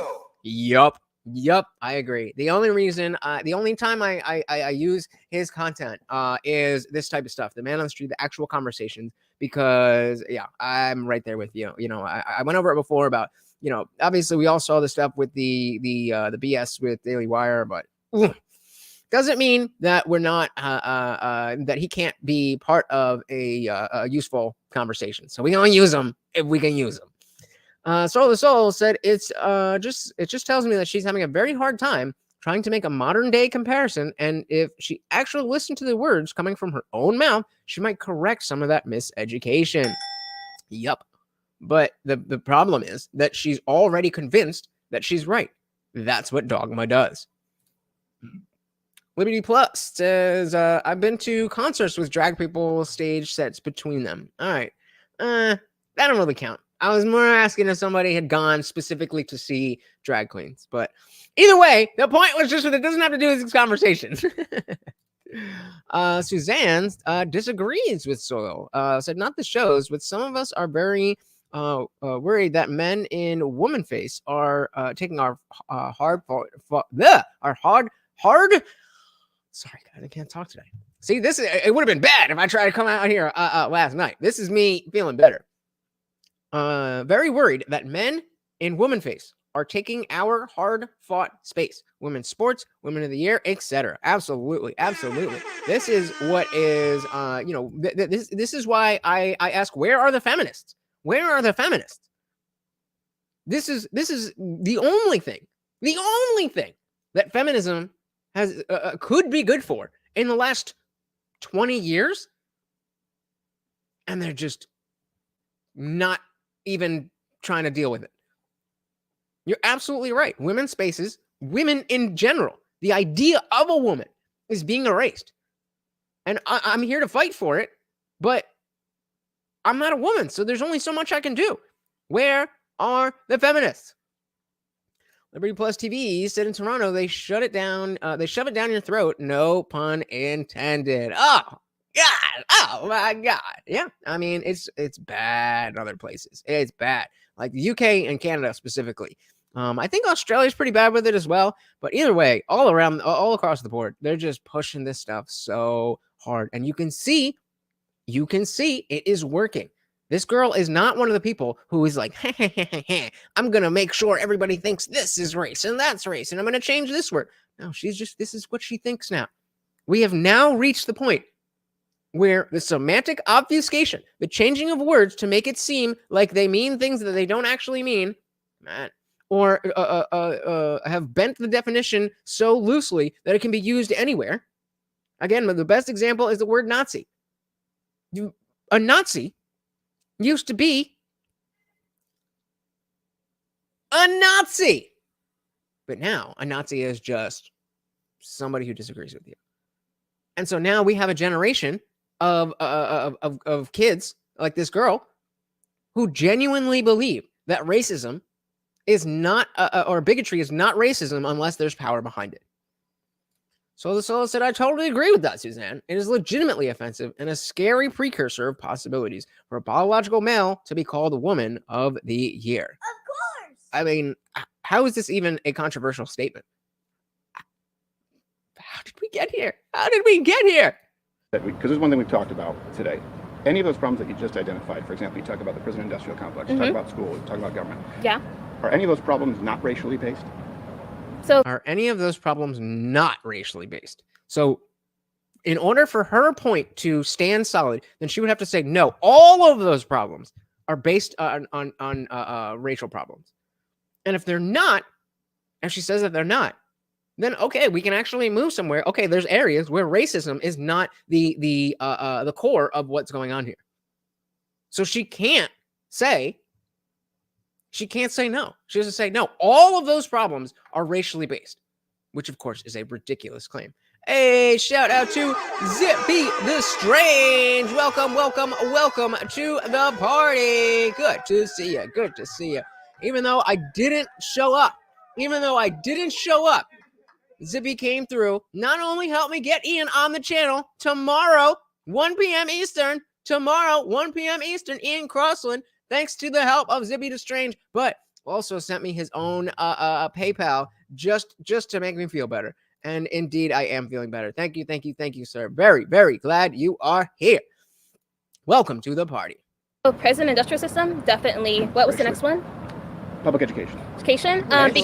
Because of like where living spaces are, and because of like. Okay, so we're 2 for 2. So again, the question is, are all of these problems based on racial issues? Systems and Zoning, slums and nine. redlining and all of these things. Yeah. That's based on anti-blackness and also based on class. And class We is can a toss whole. Disney in there. Yeah. Yeah. Disney has racism They're too. tied, the Beanie Baby Okay. Company. Yeah. Anyways. I lost a ton of money on those. I'm really waiting for them to go up in value. Do you realize that Ty, the Beanie Baby company right now, owns the license for all the Disney princesses, but he refuses to make one Disney princess, and that happens to be The black one? Tiana. He refuses to make that one. Yeah. Maybe he's a racist. Nobody's saying racists do not exist. Maybe the dude's a fucking racist. You know what you can do, sweetie? You can make a Tiana toy. Because if Ty doesn't have one, then they certainly are not going to have a patent on one. You are creating issues where there are none. You are begging to be a victim for the sake of being a victim. Yes, shout out to Peter Boghossian, and you guys remember, oh my God, real quick, for anybody who didn't notice, or didn't know, when I had Peter Boghossian on the channel, I mixed up the time zones. So he was on at 7, I think it was like 7 p.m. my time, but he was on Pacific time, I'm on Eastern time. And I remembered 3 hours, but I went 3 hours in the wrong direction. So I woke up early, and it was like 1 p.m. And I'm like, where is he? What's going on? What is it? I'm sending him the link, and I'm like, oh shit. And of course, I've been like, guys, Peter Boghossian's coming. 1 o'clock, 1 o'clock, 1 o'clock, 1 o'clock. And then I'm sitting here and I go live. I'm like, all right, he's not here yet. Maybe he'll show up. Well, he'll show up. And I just randomly, I was like, 4 p.m. Pacific is 1 p.m. Eastern, right? And everybody was like, beta. bro, no, it's not. So yeah, that was yeah. So I'm definitely, I mean, but I know they're on Eastern time. So I am gonna double check. But the pretty certain we are on Eastern time. Hey, shout out to Insight of the Ages. Welcome to the party indeed. Time is an illusion. Hopefully we'll get into some of that stuff with Ian tomorrow. Welcome to the party, brother. So we said, given how real racism is kind of rare, things are more of an issue. You got something else coming? No? All right. Yeah, well, it's 6 hours between friends, right? Jesus Christ. Jesus Christ. Yes, sir. Yes, sir. He is going to be here. Where is it? He is going to be here 1 p.m. Eastern. 1 p.m. Eastern tomorrow. Ian Crossland of Timcast IRL. Ian Crossland. We're going to be talking about religion. We're going to be talking about God. You ain't going to want to miss it. Trust me. All right. Let's see what's going on with the Disney princess Tiana. One Disney princess, and that happens to be Tiana. He refuses to make that one. Yeah, it's not good. So I'm just saying, it lies within so many different facets. Also, like, I'm an anxious person. All right, leave me alone. I'm anxious. Like, think about like who. I got to tell you, There's nothing to say about that. That's just horrible, right? Yeah, I don't know that that's even true or that it's because of her race. She works for him. Shout out to Dane Jensen. Thank you so much for popping by. You have a good one. Enjoy the card. I know that Director of Princess and the marketing. Frog It's was one of the true. most successful modern It's Disney true films. because it's director. And we just had a Black Mermaid that comes from. Okay, can I She was speak? director Well, of I Vector. haven't really Director of spoken a lot. marketing. Director of marketing. Sure. It's very true. I worked for the company for 5 years. So instead of saying, I don't know that's true, I would love for you to say, oh my God, that must be hurtful. This is where the divide is. You automatically went to, automatically let me speak. Let me speak. I won't let you speak, but let me speak. Automatically went for, back up a little bit. You automatically went for I don't know if that's true. I don't know. How dare you? How dare you? How dare you not know something is true when it's probably not true? How dare you?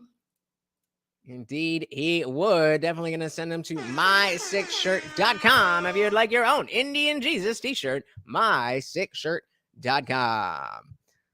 Instead of saying, wow, could that be true? If so, that must be horrible. I don't know that it's true, and that I'm not going to attribute. I'm telling you what the tone is that you but just you've been wrong set about for so me. much that I don't trust what you're telling me. You just said that there weren't white people freeing the slaves. It was only because of black I didn't people. say that. So That's Jefferson not, raped wait a minute. his woman. I never Good point. It's not said that. accurate. So I'll take your How words. do you know he didn't rape his woman? There's a guy named David Barton. He has a bunch Were of you historical there? artifacts. Were you there? Oh, now you had to be there. So that's very easily flipped on its head. Bitch, were you there? Then what the fuck are we talking about? So were you? Mama, this is not, Mama, this is not an argument. So can I answer your question? Can I speak? This is why philosophy is important. Because if you have half a brain cell and you know, were you there? Then that means, oh, well, in order for me to make a claim about what happened, I would have to be there, and I wasn't there. So probably not a good thing to say. Then let's both say no. Can I speak? Then let's both say no. We both don't know. This is, I think we're kind of identifying a primary stop issue. saying mom to It's me. not black, white. It's male, female. Ooh. I think that's the issue that we're running into here. No, it is. I think it is black, white to a point, but I do think it's male, female to a greater degree. I absolutely think that. Zippy says, given how, did we already say this? Given how real racism is kind of rare, things are more of an issue of oh yeah, because you didn't finish it. Things are more of an issue of marketability and having skills. Yep. Black and white. It's very black and white. I think that the interrupting and the aggression and the implication that someone needs to back up when I have not taken any closer steps towards you. I don't care, but is if a I feel notably female uncomfortable, issue, it's not. And we've been able to have productive. Who noticed the weaponized femininity, or dare I say, toxic femininity? Well, you're making me feel uncomfortable. Bitch, he's just standing there. You don't like what he's saying, so you're pretending that you're uncomfortable. When there are situations where real women are really uncomfortable with things that men are doing, that doesn't, saying that I'm uncomfortable doesn't work anymore because of shit like what you just did. So the next woman that says, hey, I'm uncomfortable, and the guy ignores her is partly, not entirely, definitely on him, partly on you. Listen to it again. I think that the interrupting and the aggression and the implication that someone needs to back up when I have not taken any closer steps towards you. I don't care, but if I feel of course you don't care. uncomfortable, it's not. And we've been able to have productive conversations with black men across the board, and by the way, most women, but there does seem to be a divide in interrupting, in being abrasive, in certainly being more Was he black? aggressive. So I didn't talk, Mama, please. Wait a minute. I didn't start out that way. We're going to Can make you it wait? worse. Let me say this. You understand, like, we're in a trap, Can right? you let You're me making say this worse. this? Oh, we're in a trap now because we can't preach our bullshit unfettered. We're in a trap. This is what they are teaching. This is what they are teaching your children. If you don't have children, then the kids in your neighborhood. That's what they're teaching. Well, if we can't just say what we believe without any critical thinking, then we're in a trap. Crazy. Suzanne said, why not honor your ancestors' sacrifice? Live well and focus on stopping the modern slave trade. Sounds like a good idea to me. Sounds like a good idea to me.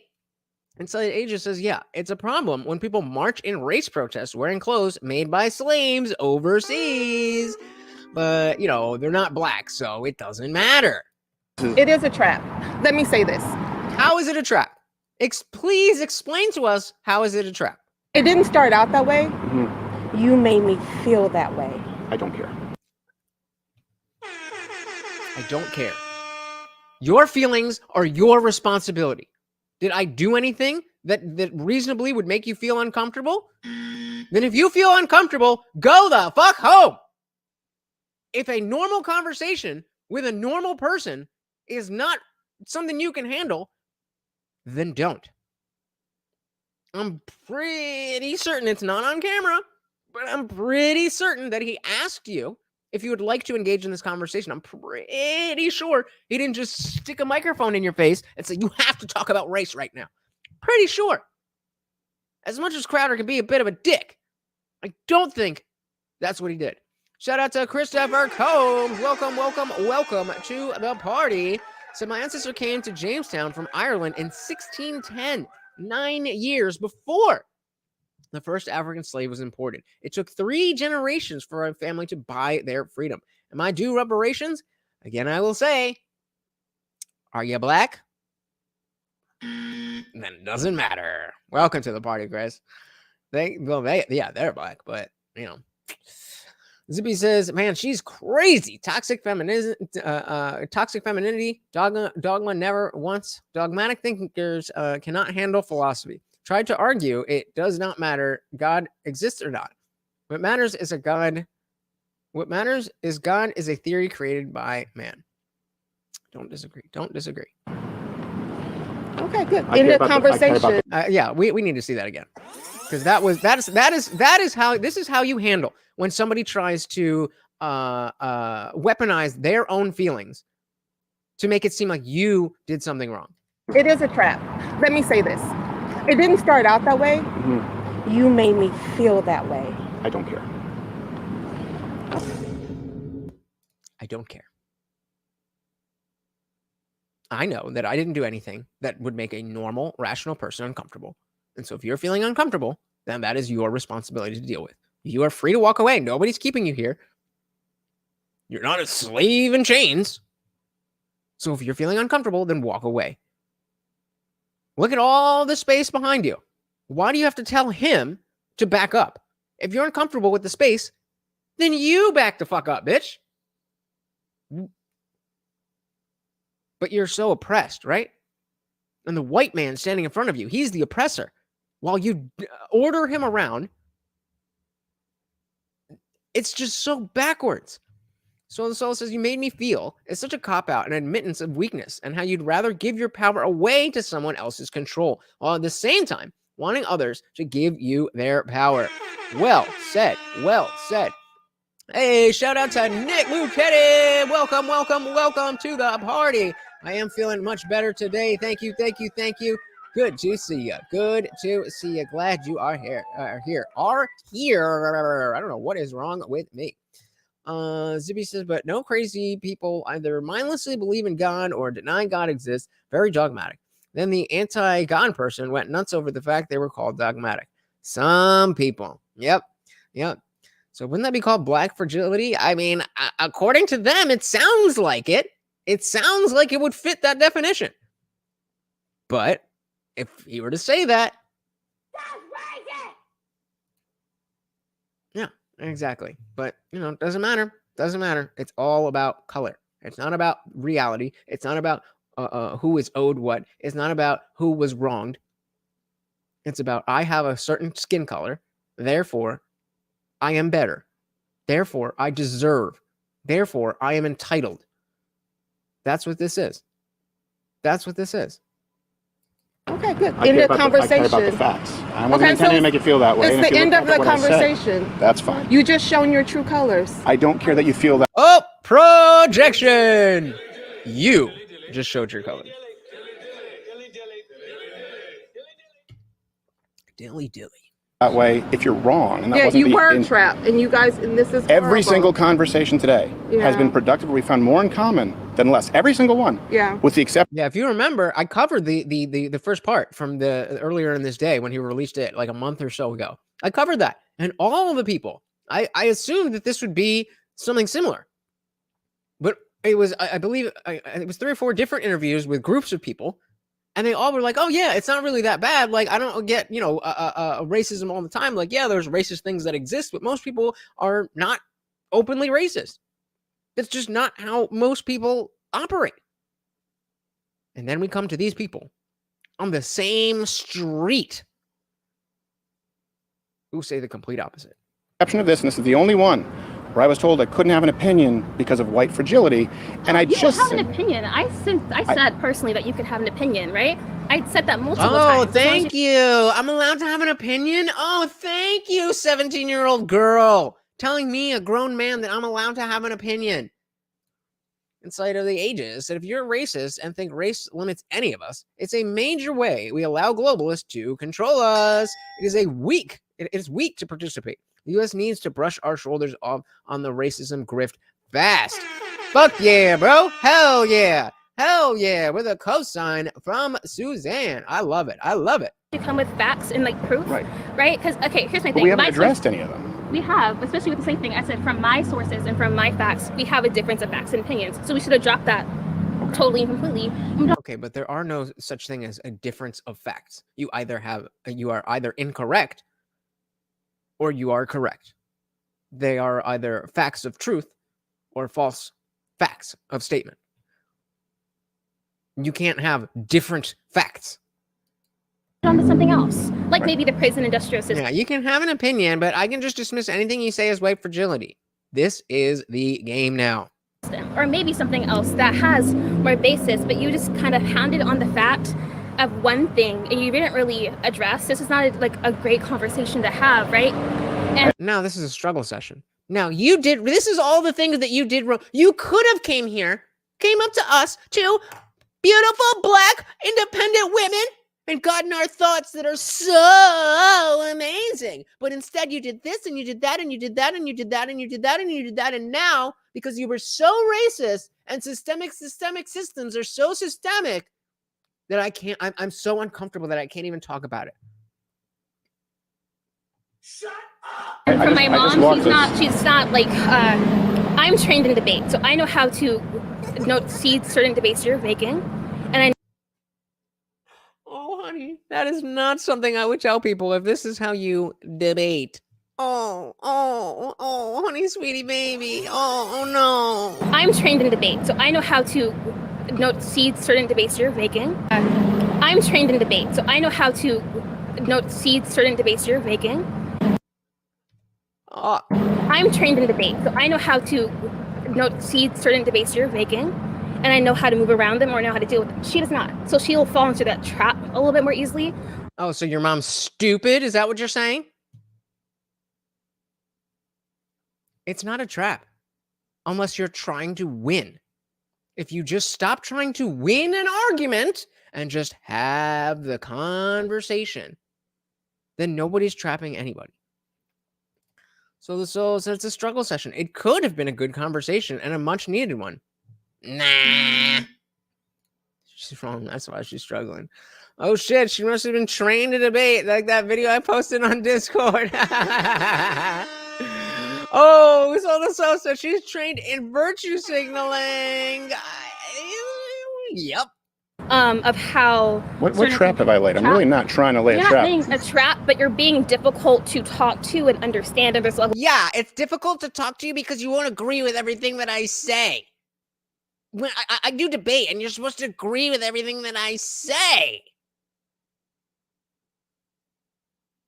What? A lack of empathy on both sides, and I feel like that's the main issue. Oh! Who caught it? Suzanne said, I pray she frees her mind and finds peace and fulfillment. Well, I mean, she is 17, so there's definitely time for her to, learn the error of her ways. I'm sure that a lot of people are watching this and a lot of people are reacting to this, and I'm sure that's going to get back to her. So hopefully this is a learning moment. But who caught the projection? Nobody?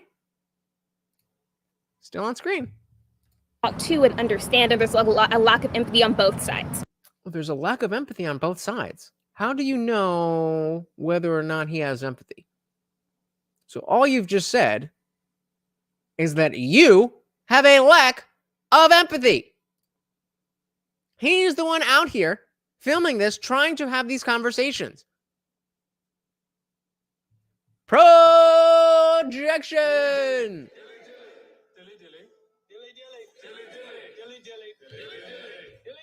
Dilly.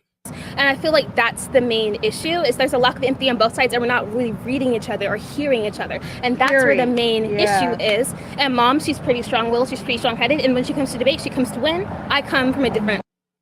Again, quiet part out loud. When she comes to debate, she comes to win. She doesn't come to understand. She doesn't come to listen. She doesn't come to learn. She comes to win. What else can I add? Like, they're giving you the playbook. They don't care about reality. They don't care about you. They just care about winning arguments. I keep trying to find the deeper purpose. Okay, you want to win arguments, so that what? They just want to win arguments. This is their goal. Remember, mom said this is what she does. She doesn't do gardening. She's not on the cheer squad. She doesn't do gymnastics. She's not on the basketball team. She does this. Zippy said, I've never been in a debate scene. So from my casual observations, is debate like philosophy and that it's all about information and less about being right? Kind of. I mean, definitely she is not a good representative of people who, have been in debate. But yes, debate is not exactly the same thing as like a philosophical debate. Like debate is, it's much more structured, and it's like points, and it doesn't necessarily mean that if you won the debate that you are correcting the other person's wrong. It's more about the, how you operate within the parameters of the rule structure. So kind of. She's a lack of information is forcing the debate to petty emotional arguments. Yep. And who thinks that that's what they teach at the debate team? Unwanted Vote said, AKA Stephen must listen to them, and they can ignore what he says. They don't even realize they've turned out all he says. Yep. So the soul says, my niece is 26 and has been the exact way this girl is for 10 years. I'm not even religious, but I pray too. I don't know what else to do. Conversations like this get us nowhere the majority of the time. That is true. However, this conversation may not have gone anywhere for them, but let's take a look at some of the comments. Just a couple of top comments. Let's see what we got. I actually feel, so the top comment, I actually feel really bad for this kid. She's been raised in an environment of extreme racial hostility towards white people, but she thinks it's perfectly normal and virtuous. She's going to go through life creating more racial division and more racial resentment and make the world a worse place. It's just so amazingly depressing. People were saying, seriously, I had to stop listening because it's too damn disheartening. Couldn't agree more. Being exposed like this may make her rethink her actions. So it's not useful. It's not useful to them, but it absolutely is useful to us. And certainly, hey, shout out to Tobias. I'm terrible with names. I apologize. But shout out to Toby on Kick. Welcome to the party. Welcome. Where is my thing going? There we go. Shout out to Tobias. Toby you? I'm terrible with names. I apologize. But welcome to the party. Zippy said, emotional argument is not empathy. It's a lack of empathy. Bingo. Yep. Suzanne said, the purpose of this debate is to have the winning argument. A good debater can argue both sides well. Exactly. It's about understanding the arguments rather than winning the argument. If you understand both sides of the argument or different sides of the argument, then you can take the whichever side is best and most appropriate for whatever circumstance you're in. But if you just dogmatically believe, well, I'm right, then you get nowhere. So isn't it funny watching people that do discriminate against people who have a different skin color try to convince someone that they are racist and they're not racist themselves? It's interesting to see. So the first step in ending racism: stop seeing race. Sexism is the same for the most part. Agreed. Zan said it's sad they stopped debate classes in schools. It's a vital way of learning how to research all sides of an argument. Bingo. I completely agree. It was an elective in college that I took, logic and language, that was in the philosophy curriculum. But people just didn't know how to engage with arguments. Like, people just didn't know. School has gone to shit. Perspective. Sure. So my goal was this. Okay, what's your goal? First, to hear each other. And within You failed! this conversation, I didn't feel that. It changed. You just told me I don't care. You just said there's no facts. You just told me everything negative instead of listening and hearing. And I thought this How could he tell you? How could he know that what you're saying is wrong if he didn't listen to what you said? Thought so. conversation would have been completely different. Well, the good news is and you'll now be I able to feel like I'm rewind in it, a and you'll trap. be able to see the behavior that you have exhibited here, You- and not myself. And you can watch it. Okay. You can rewind it. That's what you because think of black women. Why do we go to Mom, race? you're making What? That's what you think of black women. No, bitch. That's what I think of you. Do you happen to be a black woman? Yeah, that is a coincidence. But we're talking about you. You're not gonna put this on all other black people. And as a POC myself, you're not gonna put this on all other people of color. Nuh-uh. You gotta hold this L, sweetie. That is you. That is you. Making a lot of statements right now that are not helping this conversation and making you look worse. Is it? I mean, she's right, but it's also projection because she's doing exactly the same thing. It's the irony of the 17-year-old thinking that, I mean, this is Dunning-Kruger. This is Dunning-Kruger the movie. Dunning-Kruger the movie. Suzanne was brought up in a political home. Debate was our bread and butter. That's how you should. You know, they always say, don't talk about religion or politics. Fuck that. That's the only interesting shit to talk about. You know? Come on. If we're not talking about real shit, why are we even talking? Why do we go to race? You're making a lot of statements right now that are not helping this conversation and making you look worse. I said shit, you too. Is it possible that I think that maybe you've been impolite, that maybe you've been inaccurate in some of your assumptions yourself, People have been impolite. and not because you're black, We've both been impolite. and not because you're black? So why does it have anything to do with your race if I just think you've been aggressive? I think. So here's the thing.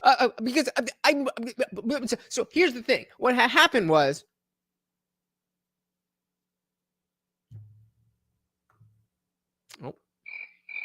Here's what I want you to hear.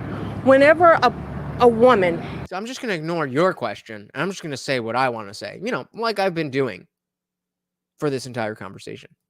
Or a black woman, aggressive woman, or stereotype, please don't do it. asserts herself, or says this is Please incorrect. don't do it. It's so tired to do that.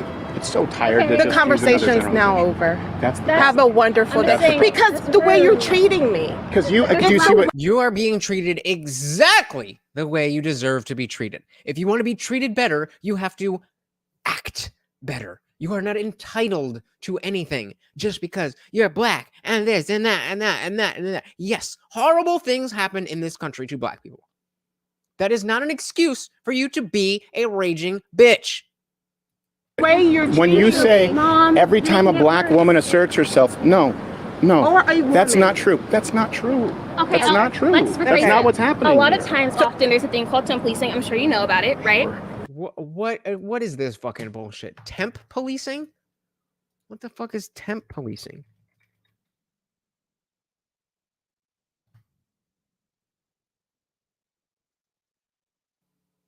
Jesus fucking Christ. Now we're going to Urban Dictionary. All right. Urban Dictionary does not even have temp policing. What even is temp policing? All right, I guess she's going to explain it for us. Not true. Let's That's rephrase not it. what's happening. A lot here. of times, often there's a thing called temp policing. I'm sure you know about it, right? And that happens a lot often to people in these have these conversations. When people get aggressive about something that hurts them, a lot of people will Oh, did she say tone policing? tell them they're being aggressive instead of looking deeper. Mom, instead of looking deeper into what's going on and seeing how that hurts them and having empathy.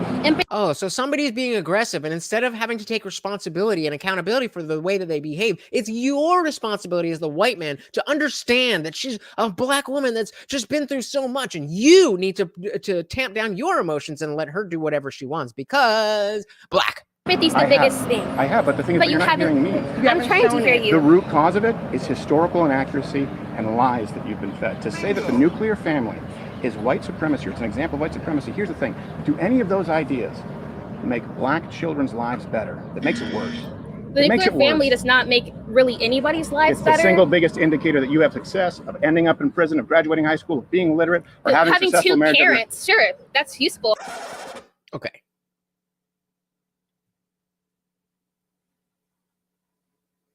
She's really trying to say that having two parents in the household is not helpful. She has to go back on it because she knows it's bullshit. But she really tried to say that. She really tried to say it. The audacity. Do any of those ideas make black children's lives better? It makes it worse. The makes nuclear it family worse. does not make really anybody's lives It's the better. single The nuclear family doesn't really make anybody's life better. These are the 17-year-olds. These are the people who will be voting in the upcoming election. So when you ask me why I continue to talk about this stuff, and maybe not so much about what's going on in Ukraine and what's going on in Israel, despite the fact that I did cover those things, when you ask me why am I so focused on this? Because we have somebody who's about to get the right to vote, who just said out loud on camera that the nuclear family never really made anybody's life better. I can only do so much. I can only do so much. biggest indicator that you have success of ending up in prison, of graduating high school, of being literate, or having successful two marriage. parents, sure, that's useful. But Oh, it's useful. Mom and dad and them involved in your life. It's not even close. Because of the nuclear family, right? Having your mom and dad, right? But Yes. but what if an uncle takes that place of the dad? You can still have those benefits, right? It's more so just only having one parent to depend on. It's not because of the nuclear family. It's having one parent to depend on. If they're That sounds like a distinction without a difference. It's not that there's not both parents. It's that there's not a nuclear family. What? That's what we're talking about, sweetie. Distinction without a difference. Here's the thing, if one parent, let's say, died, right? But they had the entire family come in and help those children, they're probably still as well off. Right. So why is that not happening in the Black community? It is. It is. It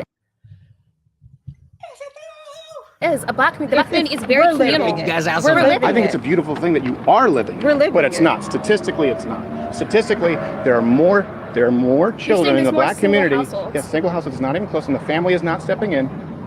And if you look at the tables, you look at the statistics regarding literacy, regarding graduating high school, regarding He's trying to be so soft and speak so softly to make sure that they feel comfortable because they're, Black women and they're so strong. But a normal conversation is going to make them feel uncomfortable. So we got to talk like this. Otherwise, we're white people, so we're racist. crime, I feel regardless like of how that's much more of money a is. class issue. Because I'm talking about okay. If I could- Continue. Yeah. Okay. Hey, if we're going to start talking about how it's a class issue, we're at least getting somewhere. Yeah. It's the single biggest indicator that we have of one's success in life, from behavioral issues to successful relationships themselves, What do you to think going it to is, school. For behavioral issues. I'm gonna walk out. Also, yeah. I'm telling you exactly what I think it is. Bye. I think it's very important for children to have parents in their lives. Psychology, because I plan on being a psychology major and I study this a lot. A lot of Of course, she's a psychology major. I will tell you, as somebody who has a degree in psychology, that the weirdest fucking people in the world go to school for psychology. I cannot explain to you the Twilight Zone level of what the fuck is happening whenever I'd walked into a class. It just fits. It just fits. So we said the nuclear family does have both parents, though. That's the nuclear family. If the family is strong and helps each other, that's damn close. Well, yeah, and she's trying to make the point that you have aunts and uncles and stuff like that. That's not the same. Can it help? Absolutely, but it's not the same.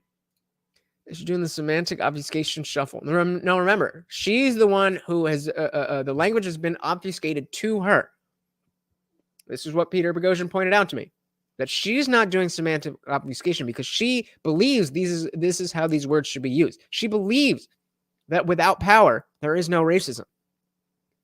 So it's not obfuscation. It's the linguistic creep that's crept up and changed what these words actually mean in her head.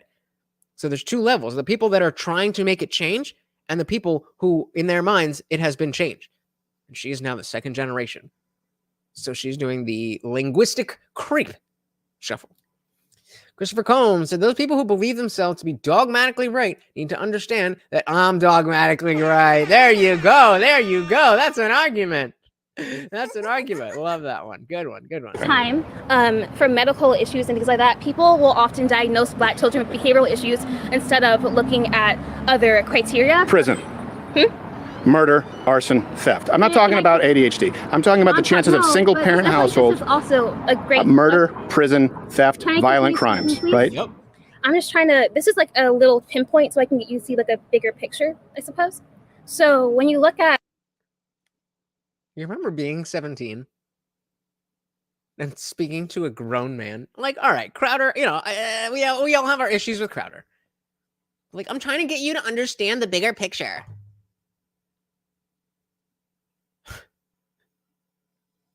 Who did you vote for? Oh, you, okay. like, I apologize for being myopic. Yeah. So What did you say? I said I apologize for being myopic.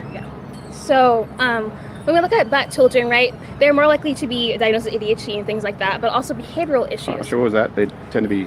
I just didn't hear it. With like different mental issues and behavioral issues, right? Let's go with that. So, they're more likely to be diagnosed with behavioral issues instead of like other mental conditions, right? But in reality, they might fit those better because of the perceived racial biases a lot of people have, right? And What? You're not saying things.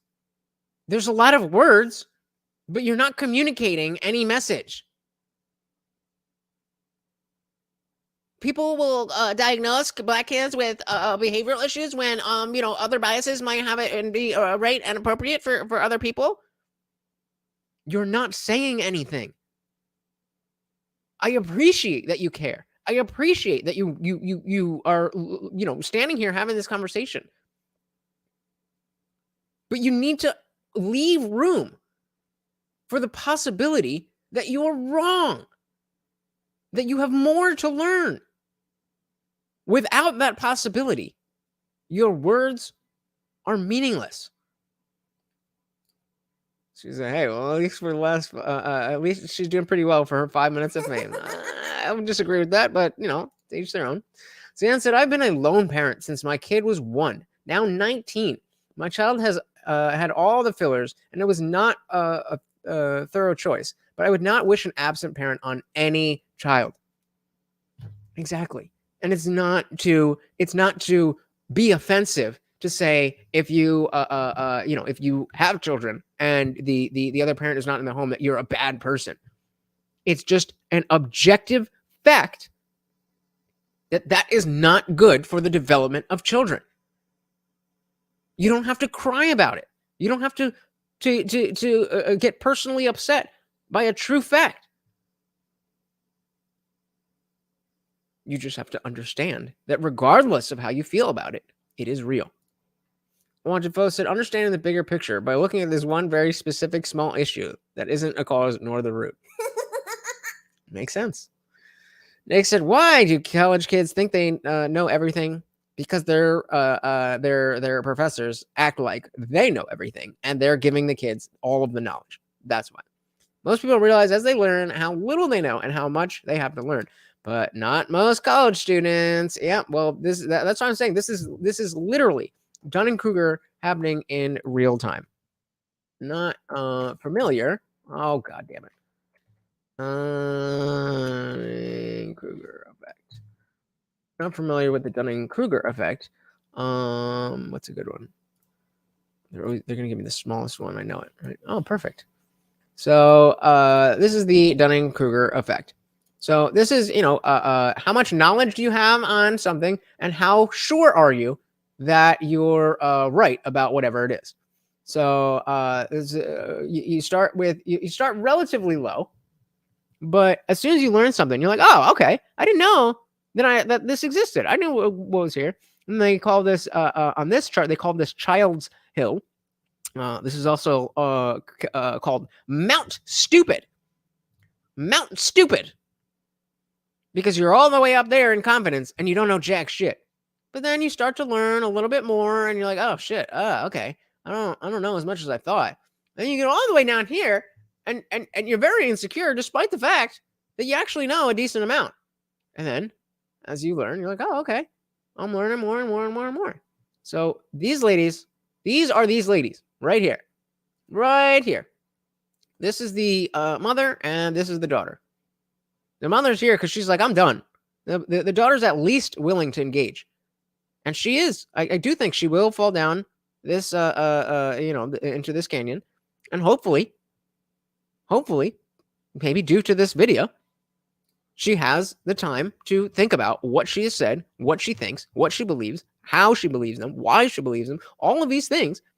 and can start climbing up the other side of the mountain. Hopefully. That's all we can hope for. That's all we can hope for. Did I miss anything here? Amon Foe said she's really reminding me of my sister and brother-in-law. They refuse to ever acknowledge they can be wrong about something. Yep. And that's something that gets thrown at me all the time. Because I am so openly willing to say that I'm wrong about something, then I can be confident when I am right about something that people think this about me. It's like, no. That's not me. I've done the work. Going back to Dunning-Kruger, I'm back to the other end of the grown-up mountain. Just because you and just because they think they know everything and they don't doesn't mean I'm that stupid. I've done the work. And I'm always willing to say that I'm wrong about something. Remember when... Which stream was it? Oh, when Jake was on with Tim Pool. And he was, oh, these rednecks are racist. And Tim's like, you're wrong. And I had to stop and be like, if I'm saying something and anybody just flat out says you're wrong, I am stopping in my tracks. Stopping in my tracks. If they just say you're wrong, well, if I'm wrong, I would like to stop being wrong and start being correct. So please tell me what you know. Any Film says it's always interesting when someone keeps saying right to the person with whom they're talking. Kind of indicates their faith in their own argument. I mean, I definitely agree with you. I wouldn't look too far into it because it's kids have these linguistic tics. They're saying like all the time or all the time. When I started, I used to say all the time. But I said, when I started, Loser. We have little tics like that. But I think that's more of what's going on. But you're absolutely right. Definitely a Freudian subconscious thing of like, right? Not right. So we say college easily becomes a process of nobles creating servants. Indeed. Suzanne agrees. Yep. Suzanne said, have you seen the Crowder and Black College Professor? Not racist, changed my mind. They both had points and came to agreement. It was so good to watch. I'm sure that I've seen it. I don't specifically remember it, but when he did his change my mind segments, I was usually pretty up on them. So I believe I saw it, but I don't remember it specifically. But now he's become a piece of shit. So if I missed it, then it's gone. They might fit those better because of the perceived racial biases a lot of people have, right? And this goes to like medicine, how Black women are treated, and how they're more likely to die in pregnancy and childbirth, right? And I feel like that's just like a small peek into how a greater society treats a lot of Black people. They ignore what we were saying, and they choose to think about us in a different way than what actually is reality. Okay. So Again, that sounds all like projection. That sounds like they choose to look at us differently, and that's why we get treated differently. It sounds like at least a self-fulfilling prophecy. I don't know. Let's listen again. So they're more likely to be diagnosed with behavioral issues instead of like other mental conditions, right? But in reality, they might fit those better because of the perceived racial biases a lot of people have, right? And this goes to like medicine, how Black women are treated, and how they're more likely to die in pregnancy and childbirth, right? And I feel like that's just like a small peek into how a greater society treats a lot of Black people. Small peek? Oh, okay. People, they ignore what we were saying, and they choose to think about us in a different way than what actually is reality. Okay. So can I respond to that? There are a couple of things, and this is where hopefully these conversations can take place. There's another reason that Black women are more likely to die during childbirth, and that's because of obesity. And when we're talking about behavioral disorders, I'm talking about murder. I'm talking about violent crime. 13%. So if yes, why is there obesity? So again, is there a certain point where it's not someone else's fault? I think everything's connected. You can't really take one thing away from the other thing. If we take that out, though. So you mean that being fat is connected to whether you have issues with having a baby? I agree. The statistic but I'm saying huge. You can't take it out. And this is why I said not just behavioral disorders. It's one of many that I listed, right? There's no getting away from the 13% committing 52% of the violent crimes in this country. 13% of the population, and it's largely black men, by the way. So it's really about under 6%. So why is that? Why is that? And how do you offer solutions? Are usually white men. Talking about statistics, Mama, 13% of the population, 52% of the crimes, which doesn't help young black boys. You're not listening, and this is not a productive conversation. Yeah, because you are making it unproductive. If you would just answer the question, then production would be made. I agree. Therefore, the conversation ends. You're not to use my data for anything. We do not I'm not going to use your data. Oops. That's why you don't say stupid shit on camera in public. We do not approve of being on camera or doing anything. It's a single Too late. party consent state, and you already did. But I'm not sure how productive the conversation is anyway, so it may not be useful. I agree with that. I agree with that. But it may be something that we use. Yeah, absolutely. It is productive to us. To them, no production, nothing was gained from those three people. But there's a lot. There's a lot. I'm glad he put this out. There is a lot that we can learn from watching this. Understanding that this is a microcosm. This is an allegory for what really goes on. I'm asking you not to use anything. Okay, I will take it into consideration. And I'll take it into consideration. Okay. We don't want you to use anything with our face or name on it whatsoever on anything having to do with you. Nobody really cares. Doesn't matter Your though. company. It doesn't matter So though. anything for your YouTube video, we do not consent to it. Now we're going to disagree on this. We're single party consent laws. Are you familiar with them, or is that just it's the law? Now. I love it. I love it because you were so ready. You were so ready to be on camera to get your big moment and say racism bad and white supremacy this and systemic white supremacy. Oh, this is what she does. Let me get my daughter in here. This is what she does. Oh, but as soon as it doesn't go your way, you don't have my consent anymore. It's almost like that's really how things go. It's almost like having racial disagreements is something that white people are not allowed to do. Crazy. It's almost like that's exactly the point of this fucking video. CG said we were all right. They did try to revoke consent is a public sidewalk, and she's a minor. We were all right. Let's go. Let's go. If we want to have a conversation about, okay, fine, where you don't want to, but you did consent to this interview. There's still another 20 minutes of this, so this can't be done. Hey, we got Captain Gooby in the building. Welcome to the party. Wasn't feeling so great last night, but 3 streams a week, every week for you guys, if not more. So I am doing it now. Welcome to the party. It started off as friendly as all the others today, and now the law says, but that doesn't matter. The law says it doesn't matter. Unfortunately, we do not consent. Great. And if Also, what does it say about you as a company to renege on our consent? You know what I mean? I feel like as a company, that's she not was right, great. and I hate that. It's called journalism. She was right. I hate that she was right. It's called journalism. I hate that she. And But your I'm whole saying- demeanor and everything about you shifted. But what I'm saying, Projection.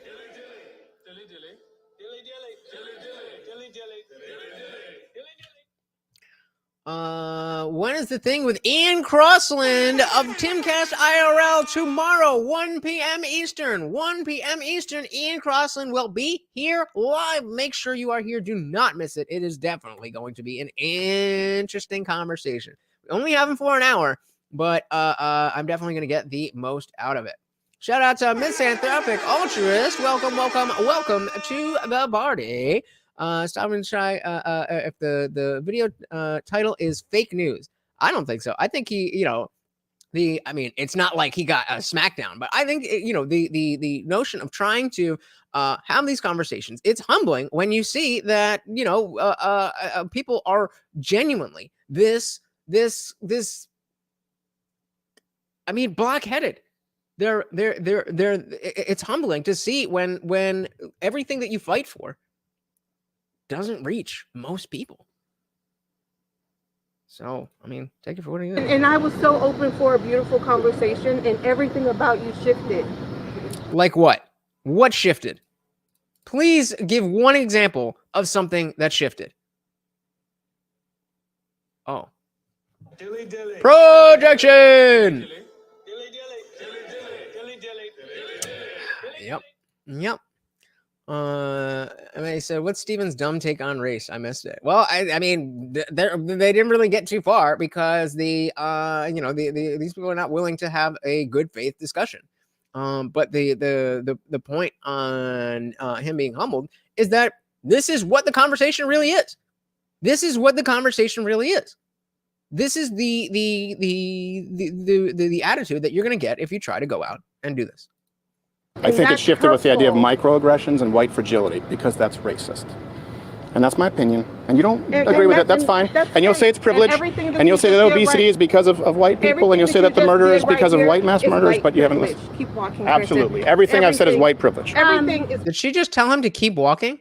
Did I miss that? Did she just say keep walking while you're on a public street that you don't want to be on camera and you're telling him to keep walking? It's just down to the minute detail. Down to the minute detail. She's oozing entitlement. Well, just a beautiful conversation. Ma'am, you backed your daughter in using white fragility to essentially dismiss anything he would say. Exactly. Zippy said, because she cannot have a conversation. She can only monologue. Thus, she hates the conversation. Bingo. Yep. It's just, if you don't allow me to preach all of the BS that's in my head, then this is no longer a polite on your side.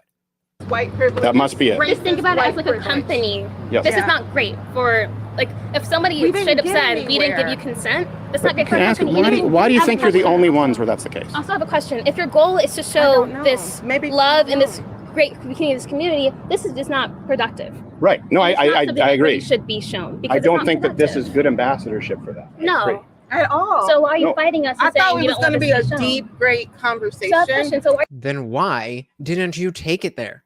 Why then did you ensure that it could not be a deep, great conversation by focusing on superficial bullshit? are you fighting us on why you want this to not be shown, right? I feel like if your goal is to show bonding and community, and we're telling you not to, that goes against your company ideals. No, he wants to show it because he didn't do anything that was out of pocket. You're the one who doesn't want to be shown because you know that you were out of pocket. Why would you think that him wanting to use the content would be a bad reflection on him? This is just a grave misunderstanding. Exactly. This is just a grave misunderstanding of just what's happening to you. You're not aware of what's happening. You came into this conversation already deciding what it is, what's going to happen, how it's going to go, how I'm going to feel, all of those things. So your feelings, your discomfort, your anger, your frustration, whatever it is, has nothing to do with Steven Crowder. It has nothing, and I'm right there. Steven Crowder's not usually a good faith person, but he's been perfectly fine in this conversation. And so I'm not here to be on a team of I'm on the team that likes Crowder or I'm on the team that doesn't like Crowder. I'm on the team that watches the conversation and judges what the fuck happens in that conversation. And in this conversation wasn't Crowder. No, well, first off, you don't know the company or our ideals. But you literally just said it's about bonding community. So why would you show us, one, not wanting to? That's not nice. She's a minor. Because you don't want to. He's showing himself wanting to, and then you not wanting to. So then when it comes down to white supremacy and racism, then it can be shown that that's not what happened here. That's why. And I am a minor, but also, it's just not a nice thing to do, you know? I feel like from, I guess, a company perspective, you want, bonding community. This is not what that's doing. No, I agree with Cope harder. One of us said the mom got caught up in her feelings. Feelings don't produce a great conversation for the most part. Yep. The dark side of the force is intoxicating. But I would ask the question of yourselves, just like you asked me to check privilege. I would ask of yourselves, check your black why fragility. is this the only one where that's the case? We don't Why have are we to out here for that. hours? Well, that's the thing is, there's the value in that is when you talk about the company, seeing the contrast. Yeah. That some people don't have, we talked about the Bible, ears to hear. You said that to me, but I have never said it's because you're black. You can go back through this and rewind it. I've never once made a generalization that because you are black, you can't X or Y. You've both done it at least 8 times. I said you're more likely and to, or you're more. And that's why I would say this one never, wasn't productive. She has. I personally have not. In this entire thing, I see you're more predisposed to do certain behaviors, like most people are because of society. But I never said because you're white, you're going to be doing this thing. I have not once said that. And I don't think because someone's white, they're more like they're going to do one thing. I think it's based on how they all think. I think it's everything we do as humans. It's based on how we think, you know? There we go. All right. Hey, shout out to Oliver X-Files 19783 over on Twitch. Welcome to the party. I agree. He is right. I don't always agree with him, but in this case, I absolutely do. Welcome to the party, Oliver. Can we find some common ground on this thing? If I'm going to take what you're just saying, and I believe that it's 100% genuine. Can you listen to what I'm about to say and just take it into consideration?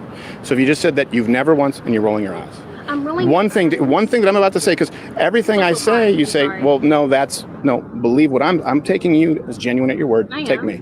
It's never going to be helpful for you to start the. I mean, it's not misogyny because the last part of this video was 4 different interviews with either I don't remember specifically and exactly, but I'm pretty sure it was 4 different groups of black men, or it was an individual black man. And all 4 of the conversations went well. That's the point that he's making is that, look, I was out here all day talking to different black people about this issue, and you're the only one that's coming at me like this. So it can't be all black people. It can't be all white people. There's something with you, lady. So I mean, I'm here with you. And he pointed it out before too. He said, I don't think it's racism. I think it's more male and female. I don't think it's black and white. I think it's more male and female. I think he's right. Onto said, Miss Racism requires power. Otherwise, it isn't racism. Yep. Nick says, Suzanne, you are right about that. I hate hurting someone's feelings, especially if it's because I say something in anger or frustration. That makes me feel lower than a snail's ass. Yeah, we all make mistakes, but as long as we, as long as we own our own shit, then, everybody makes mistakes. Just own your shit. Take the L's. It's racism against women. Yep. There you go. Conversation with racial generalization like white fragility. So even if you make that, in other words, remove that from your vocabulary. That's exactly what I said. You can talk about exactly what you're talking about without using inflammatory language that you now, at least if you didn't before this, now you know that the term white fragility is inflammatory. So if you are trying to have a productive conversation about race, then white fragility is about as useful as using the N-word. That probably wouldn't go over very well, right? Exactly. Yeah, I have no idea.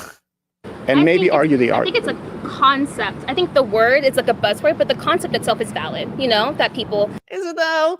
Take in what society gives them, and then they have this way of thinking. I think that's a valid concept. I think it's the idea that you are a byproduct of your environment. Yeah, sure, is a concept. Society and I think people. Yes. I wouldn't say society though, because again, TV media. Let's go with that then. That's a big part of it. Yes, and that's what we start off with, right? Let's go with TV media. If they're conditioned to think that, then. So let me ask you this, because I think this is where we're making headway. Right? What you have expressed today, would that be more in line with everything that you see in television and media than what I am communicating? The idea of white fragility, white privilege, that it needs to be checked, that we're systemically racist. That's what you'll see on CNN and ABC and NBC and CBS, right? That would be conditioned. I think it's a lot more subtle than that. I think it's small things. I think you can say the big word out loud and say white fragility is this X, Y, Z. You can educate people, but it doesn't undo. Again, this is the position that's like, oh, now I have to educate you. I'm above you. Whatever point always comes from a position, I'm above you, and now I need to school you. As opposed to, well, you're a human being who has lived a life. Maybe you have some ideas that are not the same as the ideas that are in my head, but are equally valid. And maybe not. Let's discuss. Stop trying to win the argument and just have a conversation. Just only being exposed to certain people, right? So a lot of white people especially live in white spaces. They're not really exposed to a lot of people of color. So Projection! You're only exposed to a certain amount of people by virtue of the fact that you're a fucking minor. You're a minor. How many people do you even know? But you know, you're exposed to so much that a grown man, Crowder or not, a grown man needs to be schooled by you. To be 17 again. So that's how their brain thinks. There's nothing necessarily, like, it's not great, right? But it's not their fault, and I understand that. Just because something is not their fault doesn't mean it's not bad. White people are racist, but it's not their fault. Could be like born with psychopathy, right? That's a Psychopathy, not psychopathy. that you're born with most of the time. I thought she was going into psychology, and the most basic word of psychology is like, you know, dealing with psychopaths, and you don't know that it's not psychopathy. It's psychopathy, not psychopathy. Just saying. Miss Anthropic said, hat hair fragility struggle is real. Oh my god! Oh my god! And they full circle, because they were complaining about how people will say things about their hair, and full circle we come back to the hair. Captain Gooby says, "Man, you keep saying out loud my thoughts. That's what I'm here for, bro. That's what I'm here for." Sometimes slightly raised, right? Sometimes nature and nurture. Yeah, that's fair. Right? But that doesn't mean it's a good thing, right? So something can be placed on you. It's not necessarily a good thing. It's not necessarily your fault either, right? Right. But it's something you should all like work narcissism. towards. Yeah, but it's something we should all work towards. She's also 17. She is also a child. Which again, you know, with to be fair to misanthropic altruists, you're talking to a 17-year-old, bro. Like, this isn't really a feather in your cap. I do think it is useful, but like, it's not like, oh, Crowder, you don't do that shit, bro. Like, it's a literal child. Better from, right? Like, if I was born with something horrible, I had to work towards it and become a better person through that. Same thing with something was placed on me. I have to work towards that and become a better person. That's with literally everything. So media in subtle ways, because it does happen subtly. I mean, look at like this representation. Look at on media and Disney Channel, especially Disney Channel, how Black people and Asian people often are portrayed. Little kids absorb that, you know? And I feel like they have to do the work now to get that out of their minds. So I think that's a fair state. And I think getting that out of your minds, people don't want to change. And that's where the right fragility comes from. It's not. Oh, projection. People don't want to change. That's where right fragility comes from. Or do you mean people don't want to change? So that's where this dogmatic idea that there's oppressors and oppressed, and I'm so oppressed, is that at least equally as present. Dilly dilly. Projection.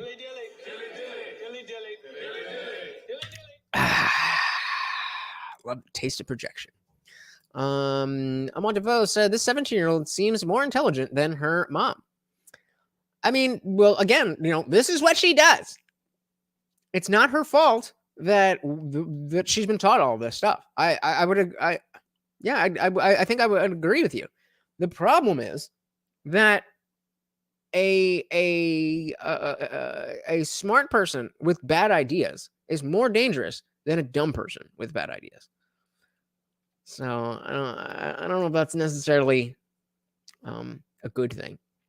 But, you know, she definitely, like I said, I think, you know, as so many people in the comments were saying, I do think that she'll be able to watch this back and see that, you know, I'm sure in the moment, having this tall white man, when you're brainwashed to think that white man bad in your face with a camera and a microphone, and you probably feel like it's a lot more hostile than it actually is. When you get to watch it back, and you're like, oh, well, he was really soft-spoken, and he didn't yell, and he didn't say anything mean, except that he doesn't care about my mom's bullshit.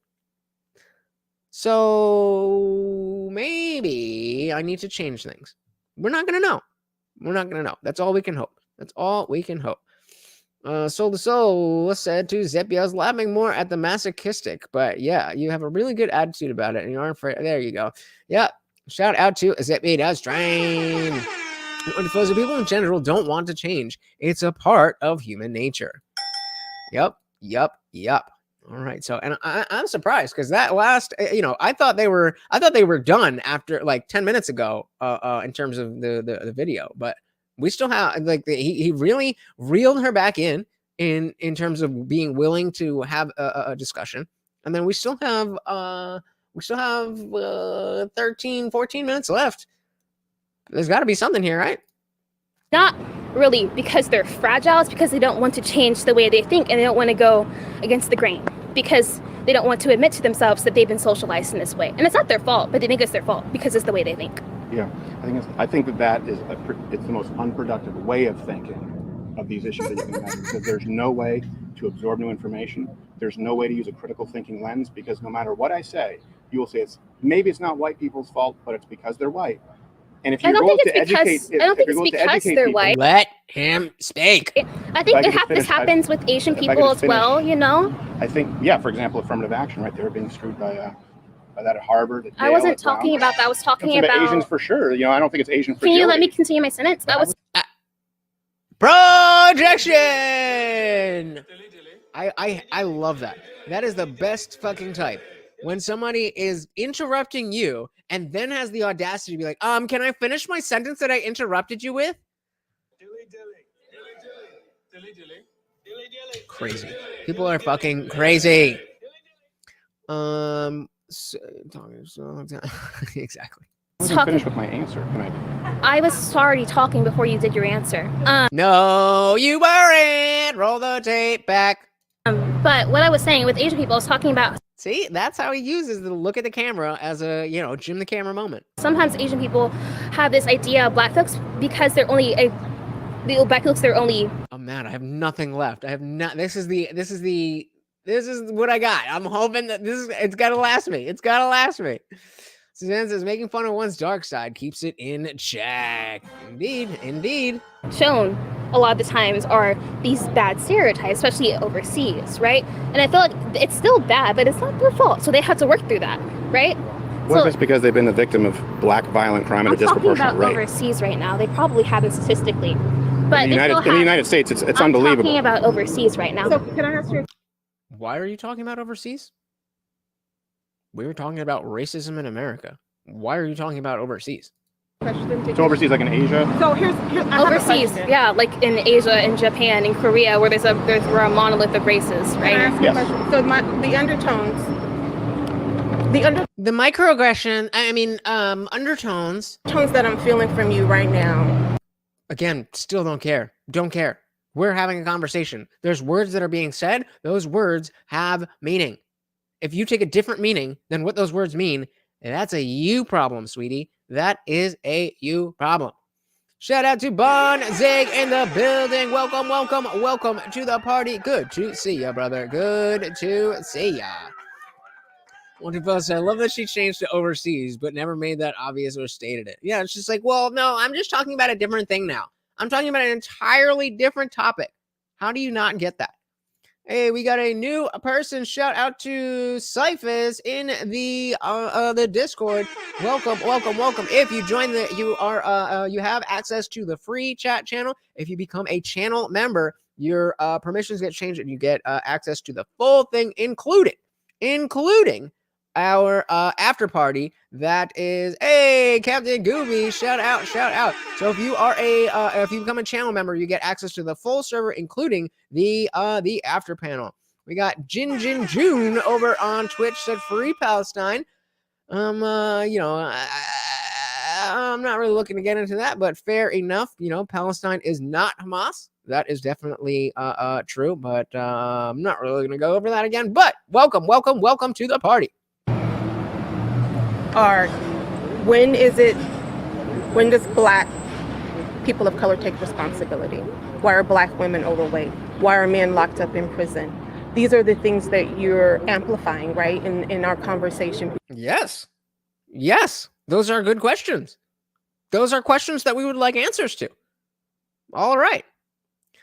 Bon Zig said Crowder wishes he took that Daily Wire deal now. Oh man, he's talking on the straight to this some bitch, and could have been in office. Could have been in office with a studio, not having to worry about anything. But he had to just grasp every little thing. Rumble, guys, Rumble's doing great. Sorry, I'm a little salty because he said that he was going to help out young creators, and he lied. I'm watching fellas with our boy Jin June over on Twitch and saying free Palestine from Hamas. I like that. I like that a lot. Zippy says Asian cultures are slightly insular and very traditional. Thus, what appears to be racism is more likely to be just keeping outsiders beyond arm's reach. Yep. I'm doing well. Awesome. Always good to see you guys are doing well. All right, let's see where we are here. Up in prison. These are the things that you're amplifying, right, in our conversation, because you're saying all of these things. No, that's not what I'm saying. Okay, then that's how I accept. That's how you feel. That's how. And at a certain point, I'm not saying I don't care about you. I don't care how you feel about those statistics that we were discussing. I wasn't the one who brought up. Okay, I wasn't the one who brought up. Hold on a second. I'm sorry. Infant mortality rates and maternity death rates. I think that education is a great tool against discrimination, is a great tool against prejudice. And I think recognizing those statistics and saying, okay, why do we, now I'm not saying that it's just because black women are, I'm not saying because it's melanin, but there are some other issues that if you go, wait, maybe the mortality rate for birthing mothers is lower because of health complications, comorbidities. That's a clarification. I don't disagree, but there's so much more than that. I understand, but what I'm saying is when you start that it's race, when I was addressing the issue that it's solely based on race, and I think that if you look at it through that, in other words, your daughter, I understand a strained debate, said, if you look at and rattled off reasons for, I shouldn't say for, because women are black, they X, Y, Z. I'm like, that's not because they're black. There are other compounding factors, and I think that's important. Okay, so what's important is, I think that that's fair, but I also think that the baseline, it's not 100% because of any color, right? Real quick, I mean, I completely agree with Suzanne, and it's not it was never his responsibility to deliver for small creators until he promised that that's what he was going to do. He created a whole website specifically dedicated to that, and then it's just like, eh. I think the baseline, because of history, all of the things that have compounded on each other leave us where we are. Right? Now, what things? And how do they leave us? Where are we? Where is where we are right now? You're not saying anything. That's the thing. So if you look about like red light, and I think that I do think that choice is an individual choice and responsibility is the biggest component to that. Certainly bigger than race. I do. Okay, that's my opinion. Yes, I feel like from a psychology perspective. Let me go from the heart. Let me go from a 17-year-old psychology perspective. From the heart. He's not going to listen to that, Mom. He's only about facts. You know that, right? Okay, I know that you're about facts, but I want to go from the heart. Okay. And I want you to hear me, because we are. I know you think it's not going to work, but if he chooses to air this without our consent, spit it out. I hopefully he airs this part, because I want to see I want you to understand. I'm listening. Okay, she's hoping that he airs this part. Us being where we are, and my kids in great schools and going off to college, and successful children in a 2-parent household, and all white supremacy. All of that. When we go into the inner city and we do work. We volunteer. And I'm listening to the other kids. Nobody. One boy told me, I didn't know, and this is education, I didn't know that college was an option. I didn't know that smoking weed is not what people don't, that's what we do every day, because that's what he sees. That mom, that was her parent, mother and father before. That parent was that mother and father before. So because they're in this level of the same thing in a school that's a Title I school that's not giving them the education that the other schools are giving them, this becomes a cycle that they don't even know how to get out of. I didn't come from that. My grandfather is a biologist. I'm 3rd, 4th generation college. Shout out to Davis and Dave. This lady's still going. She's still going. She left the conversation and came back.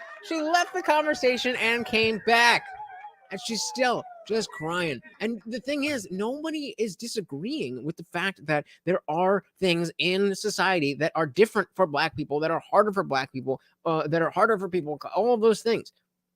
What everybody is saying is that is not an excuse for you to be a less than a citizen that does not contribute. That's it. That is it. You are obviously a successful person. You're married. You're with the, you're with your children's father. You have the, they have them in private school. You're doing great.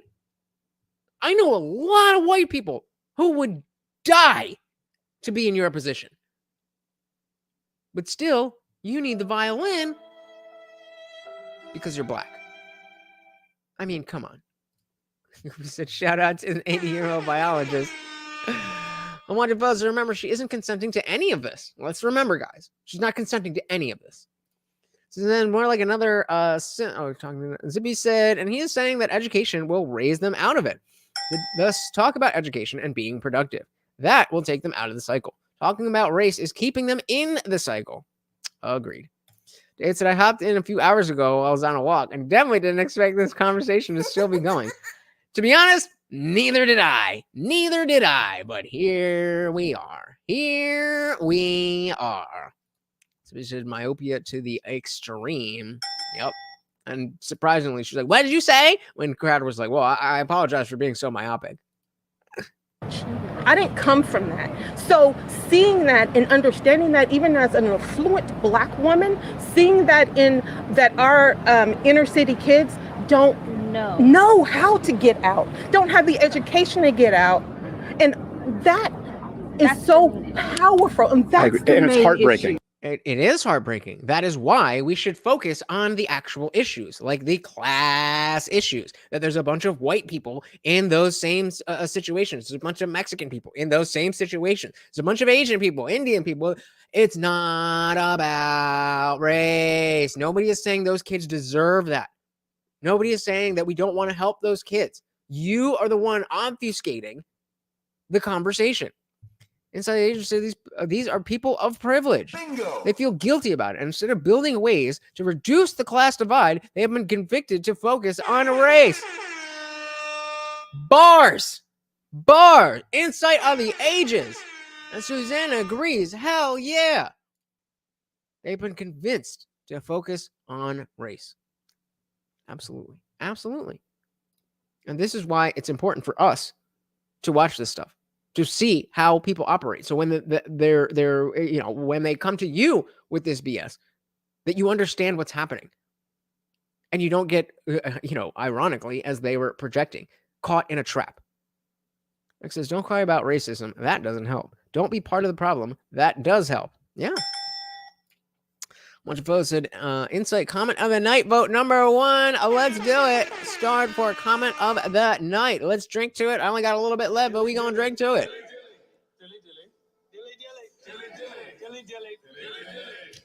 Dilly, comment of the night. Suzanne agrees. All right, the voters have spoken. It's heartbreaking. That's the issue. It's education. Yup. It's They're not getting more it. so than It's education. exposure. It's not education because they go to school every day, right? And they're not being exposed. Education outside of isn't that. working. No, it's not. It's not working. Because their education is not the education that she's getting. So it's exposure. Someone going into the inner cities and saying, your life can be different. Let me show you. Let me send you away to a camp that says you're on a college campus for this summer, and this is what this could potentially look like. Your life does not have to be this. It's us really diving in and going in and exposing our kids to different. And I think, which is already what you're doing unimpeded in a great way. You have a husband who is a biologist in a home where there's 2 parents with children who are going to private school. So what are you complaining about? Unless you think that you're so much better than all other black people, then I don't understand what it is that your issue actually is.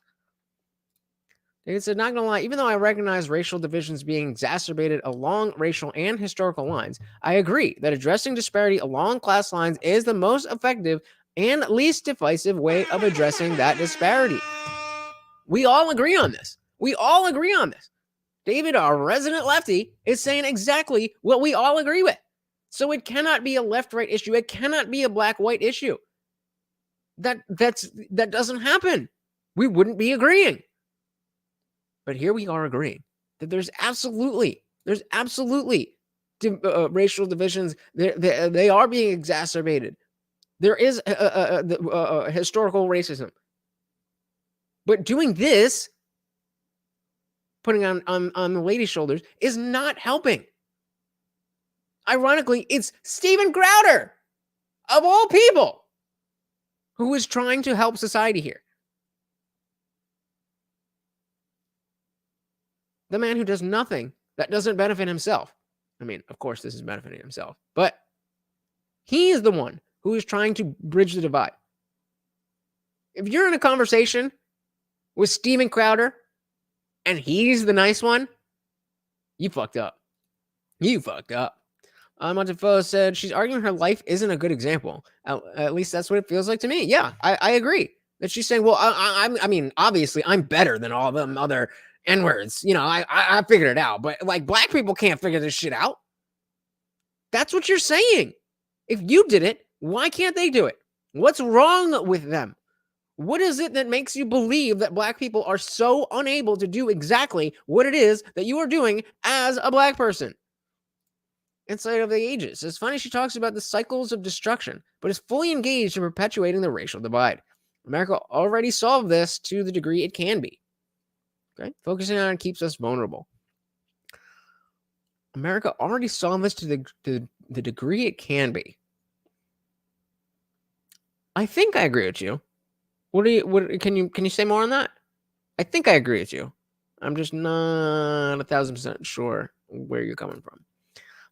David said there that should be class division exacerbated. Yeah, I gotcha.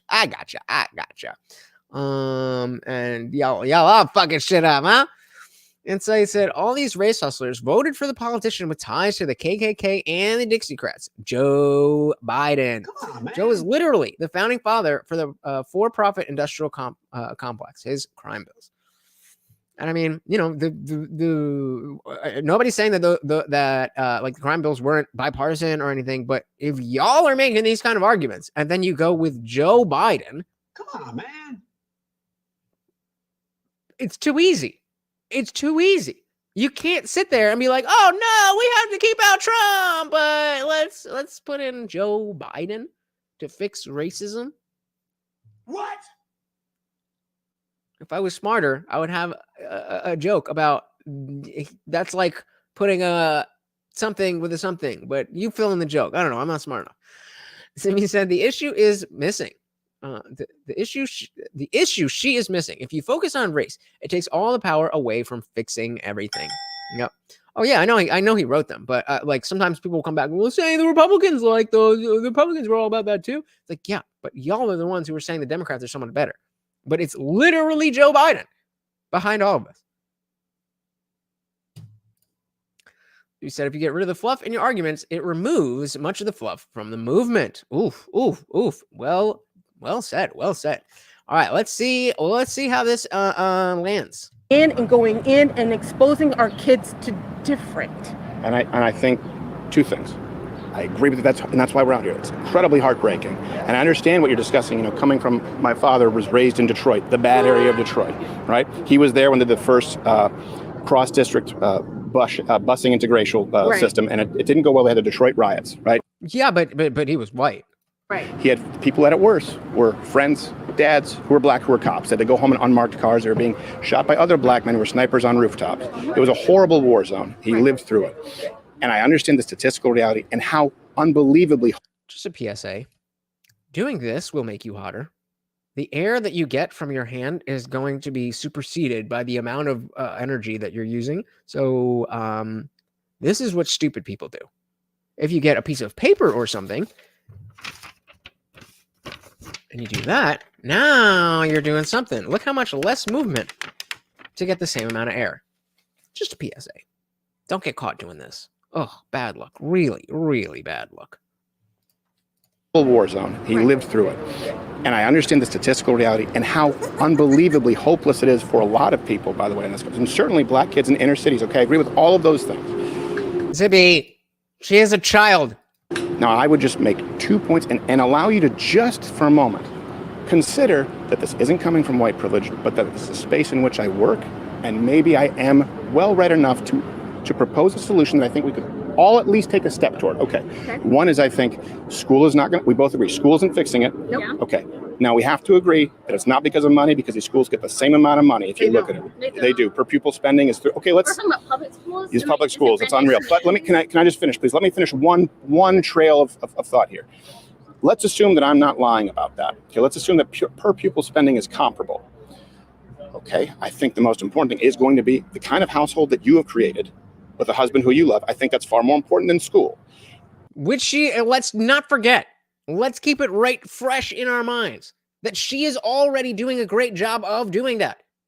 She has the children's father in the house. So it can be done. And how about this? How about the idea? This is one solution that I've always wondered why everyone can't get on board with. Not school choice. And by that, I mean a voucher. I don't mean defunding public education. I mean, rather than forcing a child to go to that school because that's his district, the voucher is attached to the child and he can take it to any school he wants. I agree with that. I think a lot of people agree with that. What and this is a genuine misunderstanding as to why this is not moving forward. I think a lot of people on both sides of the aisle are for school choice and the vouchers. A genuine question. I don't know why that's not moving forward.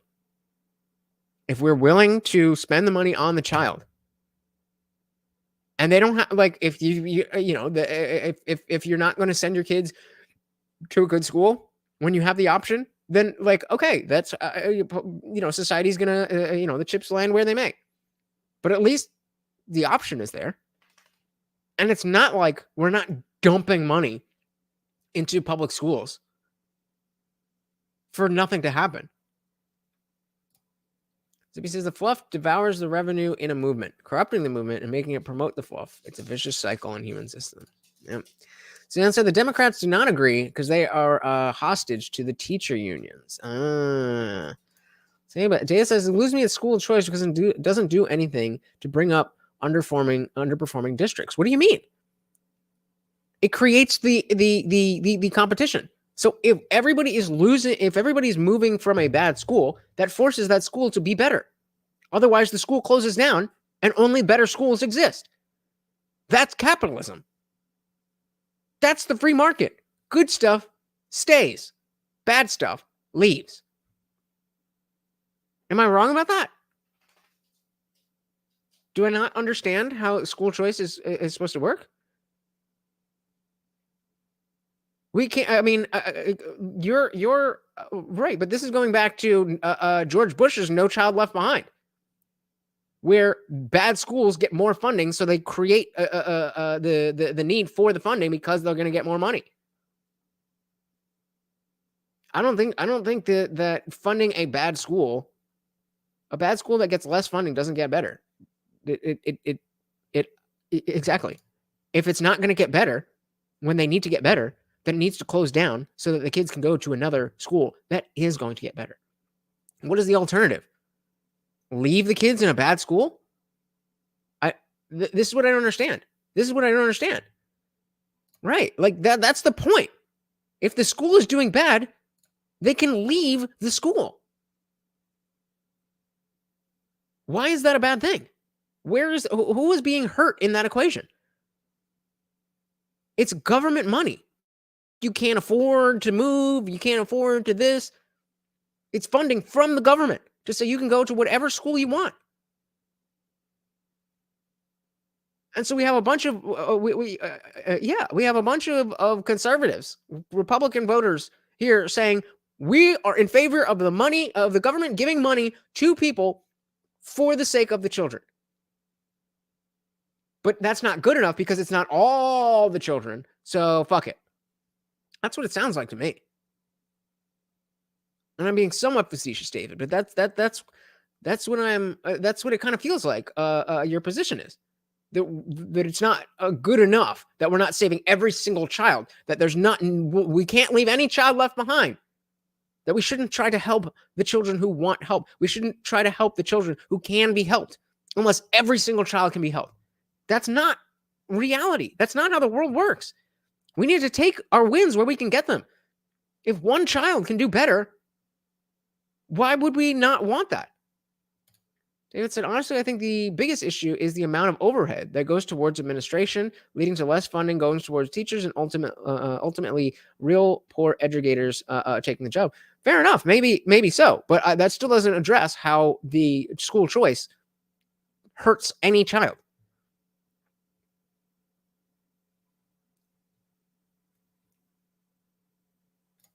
Legend said, tell that to Baltimore, one of the most funded schools in the U.S., and they suck because of low standards.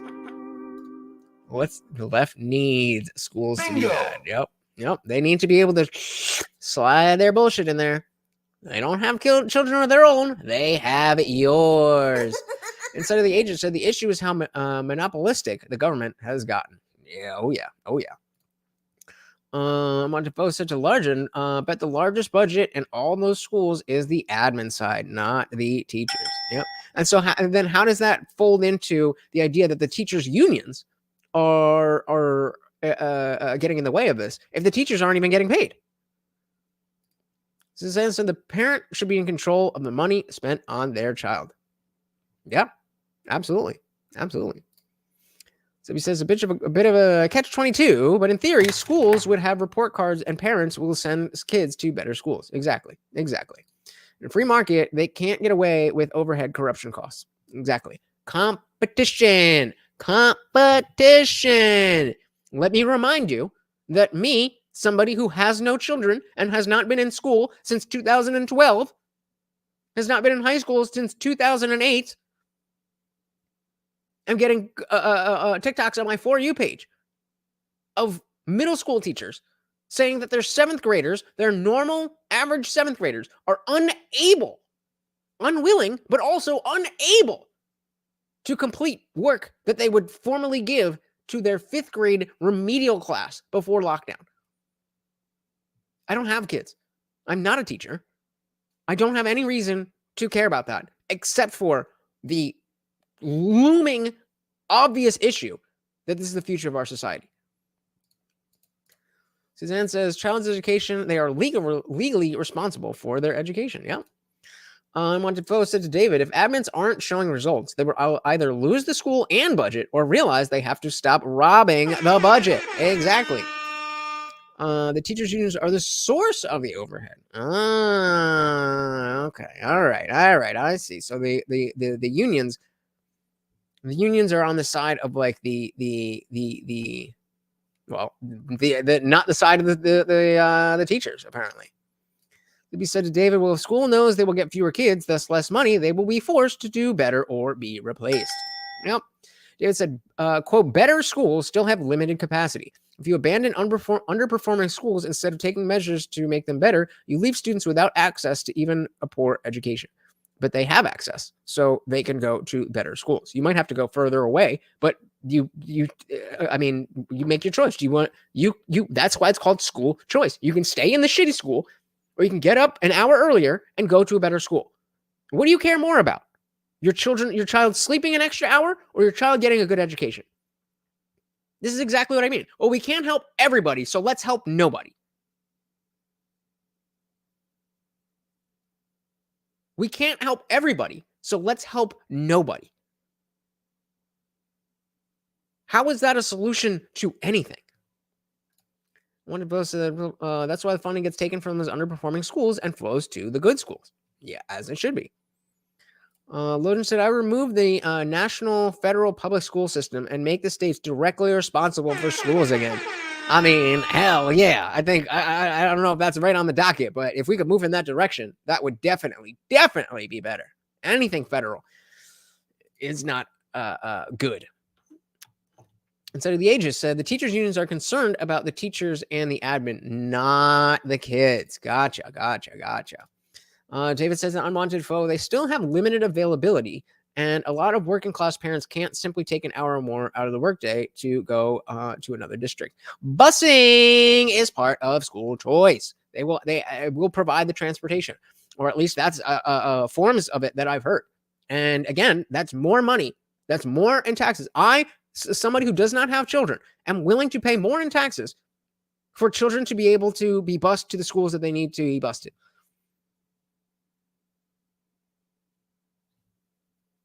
It's that important.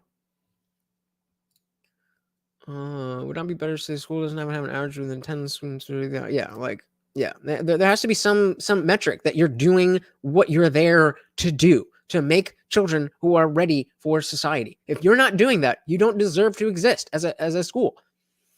Inside said, good performing schools will make more schools once capacity is met. There you go. Just like a business, when things go well, you start expanding. When I was in high school, most of the time I was in school, they were doing construction on the school because they were bringing more kids into the school. Construction and education can happen simultaneously, especially when the kids aren't there. If it said it's not that the school choice can't help some students, all right, we agree. Let's help some students. That's my point. Can we? I'm going to read the rest, but I just want to make you aware of how this is coming off. We can help some students, but let's not, because we can't help all of the students. So David says, not that the school, it's not that school choice can't help some students. It's that it's likely to make things worse for many students that are already in bad situations. That's what I don't understand how that's the case. And like if you're talking about growing pains where, people are going to have to deal with change and, there'll be things that maybe we didn't realize we were supposed to go. That's the way things work. That's the way things work. Growing pains are a thing. People falling through the cracks is a thing. That's not a reason to not help an entire population, entire generation, because some people might fall through the cracks. That's not that's not a good way of addressing problem solving in society.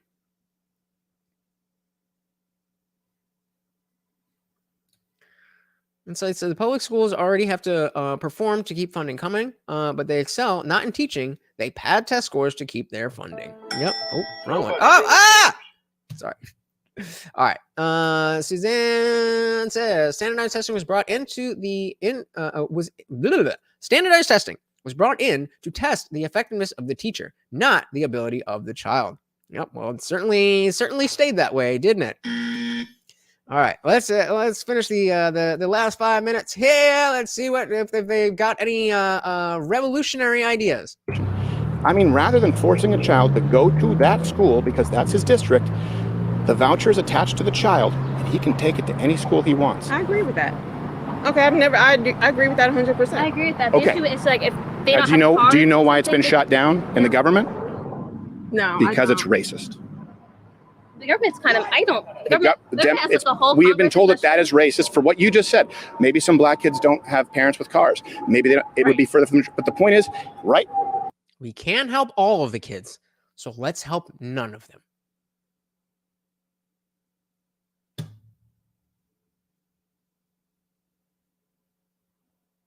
This is the issue with everything that I see on the cultural left. It seems to be that, well, we have to completely change everything. Well, there's ways to help some people, right? No. The system is so terrible that the systemic systems, we have to completely overhaul everything. It's like, okay, well, that's going to take a long time. Maybe we should, no, that's racist because some people aren't going to be helped. But we're helping people. Yeah, but we're not helping everybody, so let's help nobody. That's better. It's better for everybody to be equally shitty than for some people to get any help.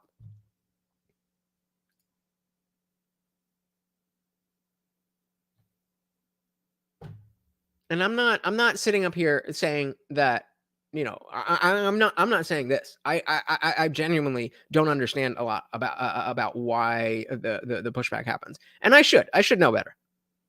But I don't. But it seems pretty simple. So, I mean, the left is hella racist. No testing for black students. They do not need to learn anything. Yeah, they're just, angels that are going to get all the money from the government, I guess. At least some choice is better than no choice. Exactly. And I come from Canada. At least some choice is better than no choice. David, can we at least agree that some choice is better than no choice? I agree with that 100%. I feel like that's a policy that almost anybody could agree. I think the government itself has a lot of issues. I think anybody in America who has a brain can see that the government has issues and it's not serving the people, but it's serving the people School who lobby. vouchers, there's common ground. Yeah, Yeah, I agree And, with and that. I've actively, by the way, fought for that That's a on a different political point. level. Yeah, But I agree you know with that that the 100%. pushback I face on that is that's racist. Yeah, From that's who? not. Well, that's the From everyone on the left. pushback on a national level from the Democratic National Committee. That's very interesting because, But- And for but the same and that's reasons. because also that there's money tied behind schools. Yeah. There's funding, so all that it goes back down I to I completely the agree. Probably system of racism. They're probably saying A system that doesn't work. The system that doesn't work. My only disagreement there would be it's not because, in other words, I don't think that schools in South I think Dallas funding, yeah. with black teachers. Hey, shout out to Zippy the Strange for making Bill Bradley a member.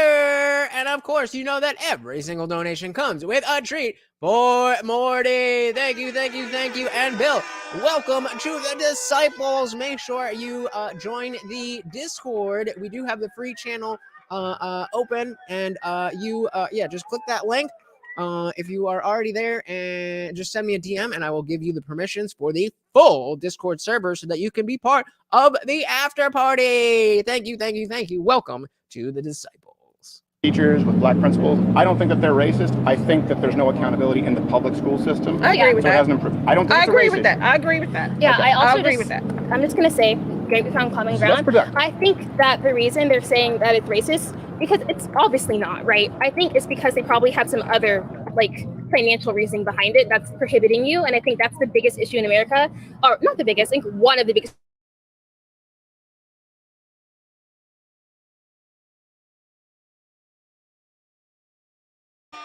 Oh God, can y'all see me? Okay. Hey, shout out to Zippy the Strange one more time, and welcome Jay to the server. I actually have the free chat open, so Bill and Jay, if you just put type whatever, I could just add the permissions right now. And another, he says, absolutely, yeah, right. Zippy B Thor smashing the cup on the floor. Another! Love it. I love it. Thank you so much. Very, very, very much appreciated. People are up high are not doing what they need to do to help the people down low. You know what I I would mean? certainly agree that we have a problem with government not representing their constituency and not acting in the best interest of the Thank people. you again, Zippy. Completely. And I certainly would say that is true of the public education system.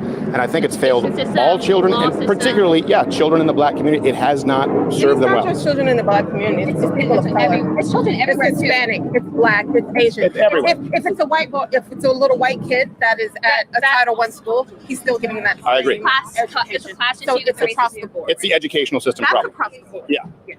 But That I agree with. right. But the idea behind school choices. So they would say school vouchers, and this is why I say this, because I think it's one of those things. I've never heard an argument against it No, that was I valid. can't. Wait. Go on, give it to me. This drink, I like it. I know, it's great, right? Another. Shout out to Unwanted Foe. Shout out to Zippy the Strange. Is sure, maybe, and I get this, and then we go back to the idea of a family, right? Let's say it's a black boy who doesn't have a father who will drive him to another school, right?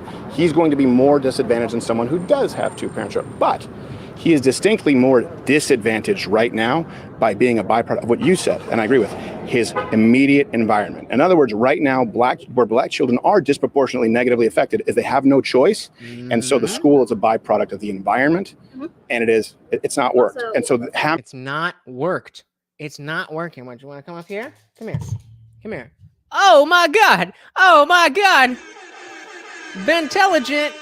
Please say thank you to Unwanted Foe for the gifted membership, Connor. Oh, you want to be up there? Yeah. Oh, let's get you on camera. Let's make sure you're good, looking good. There you go.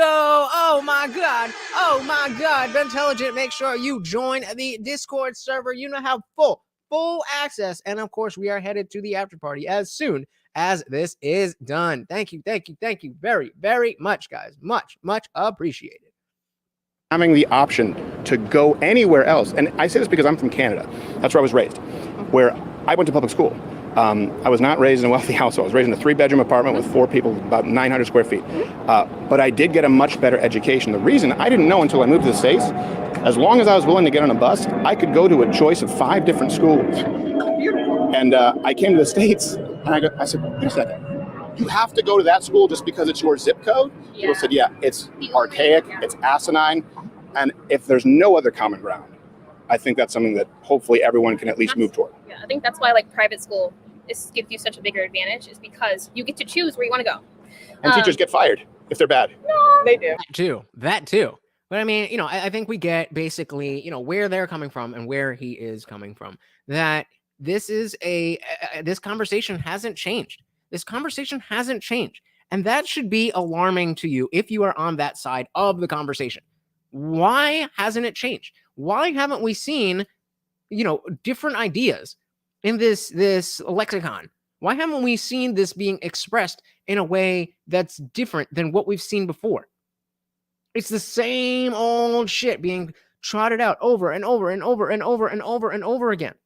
And we keep batting it down with the same intelligent, comprehensive arguments. Yet she's 17 years old and saying the same thing that people were saying in 2017. How does that happen? How does that happen? When too many of us stay silent. That's how. So again, I don't think that was I don't think this was a I was doing that while I wasn't on screen. I don't think it was a productive discussion for them, but it was productive for us to see this conversation and to see that there is work to be done. If we want the notion of walking out on the street and speaking to somebody and having a meaningful conversation, if we want that back, then we have work to do. It's us who wants that. They don't care. They'll go on with their lives thinking everything is the same and all that. They'll go on. We're the ones who care about fixing things. We're the ones who want things to be better for all of us. And if we want that, then we have to earn it. That's all I can be. So I'm really glad that you guys are so gracious. I was able to push this to today. Last night I just was not feeling it, and these lights, I was just like, oh, I'm gonna die, and I'm not gonna be fun. I'm gonna be like, can't pay attention and everything. But you guys came through, helped me out, blessing me like no other. It is greatly appreciated. Again, props to everybody who is here. But a big thank you. Oh, not that one. A big thank you to those who donated. First, we got our comment of the night from Insight of the Ages. These are people of privilege. They feel guilty about it.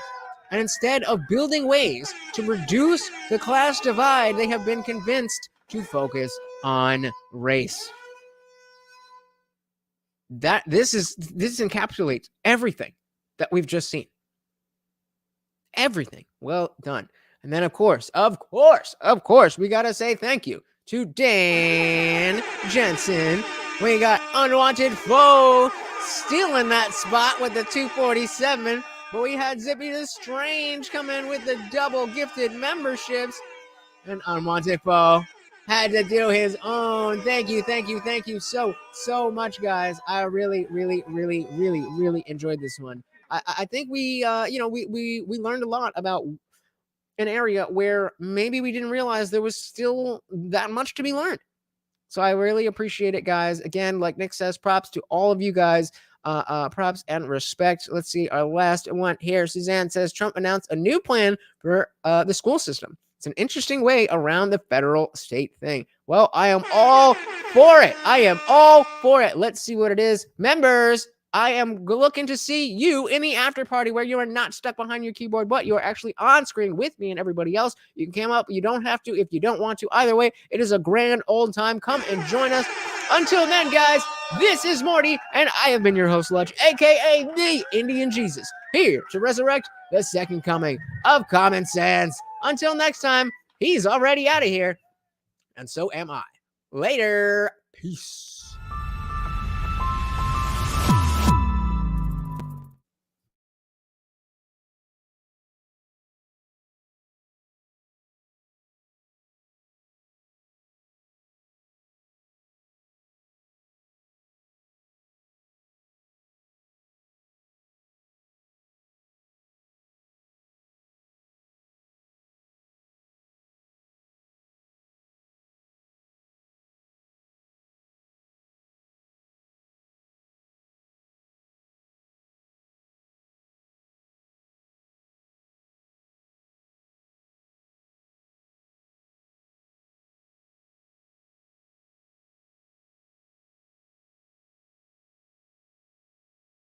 you.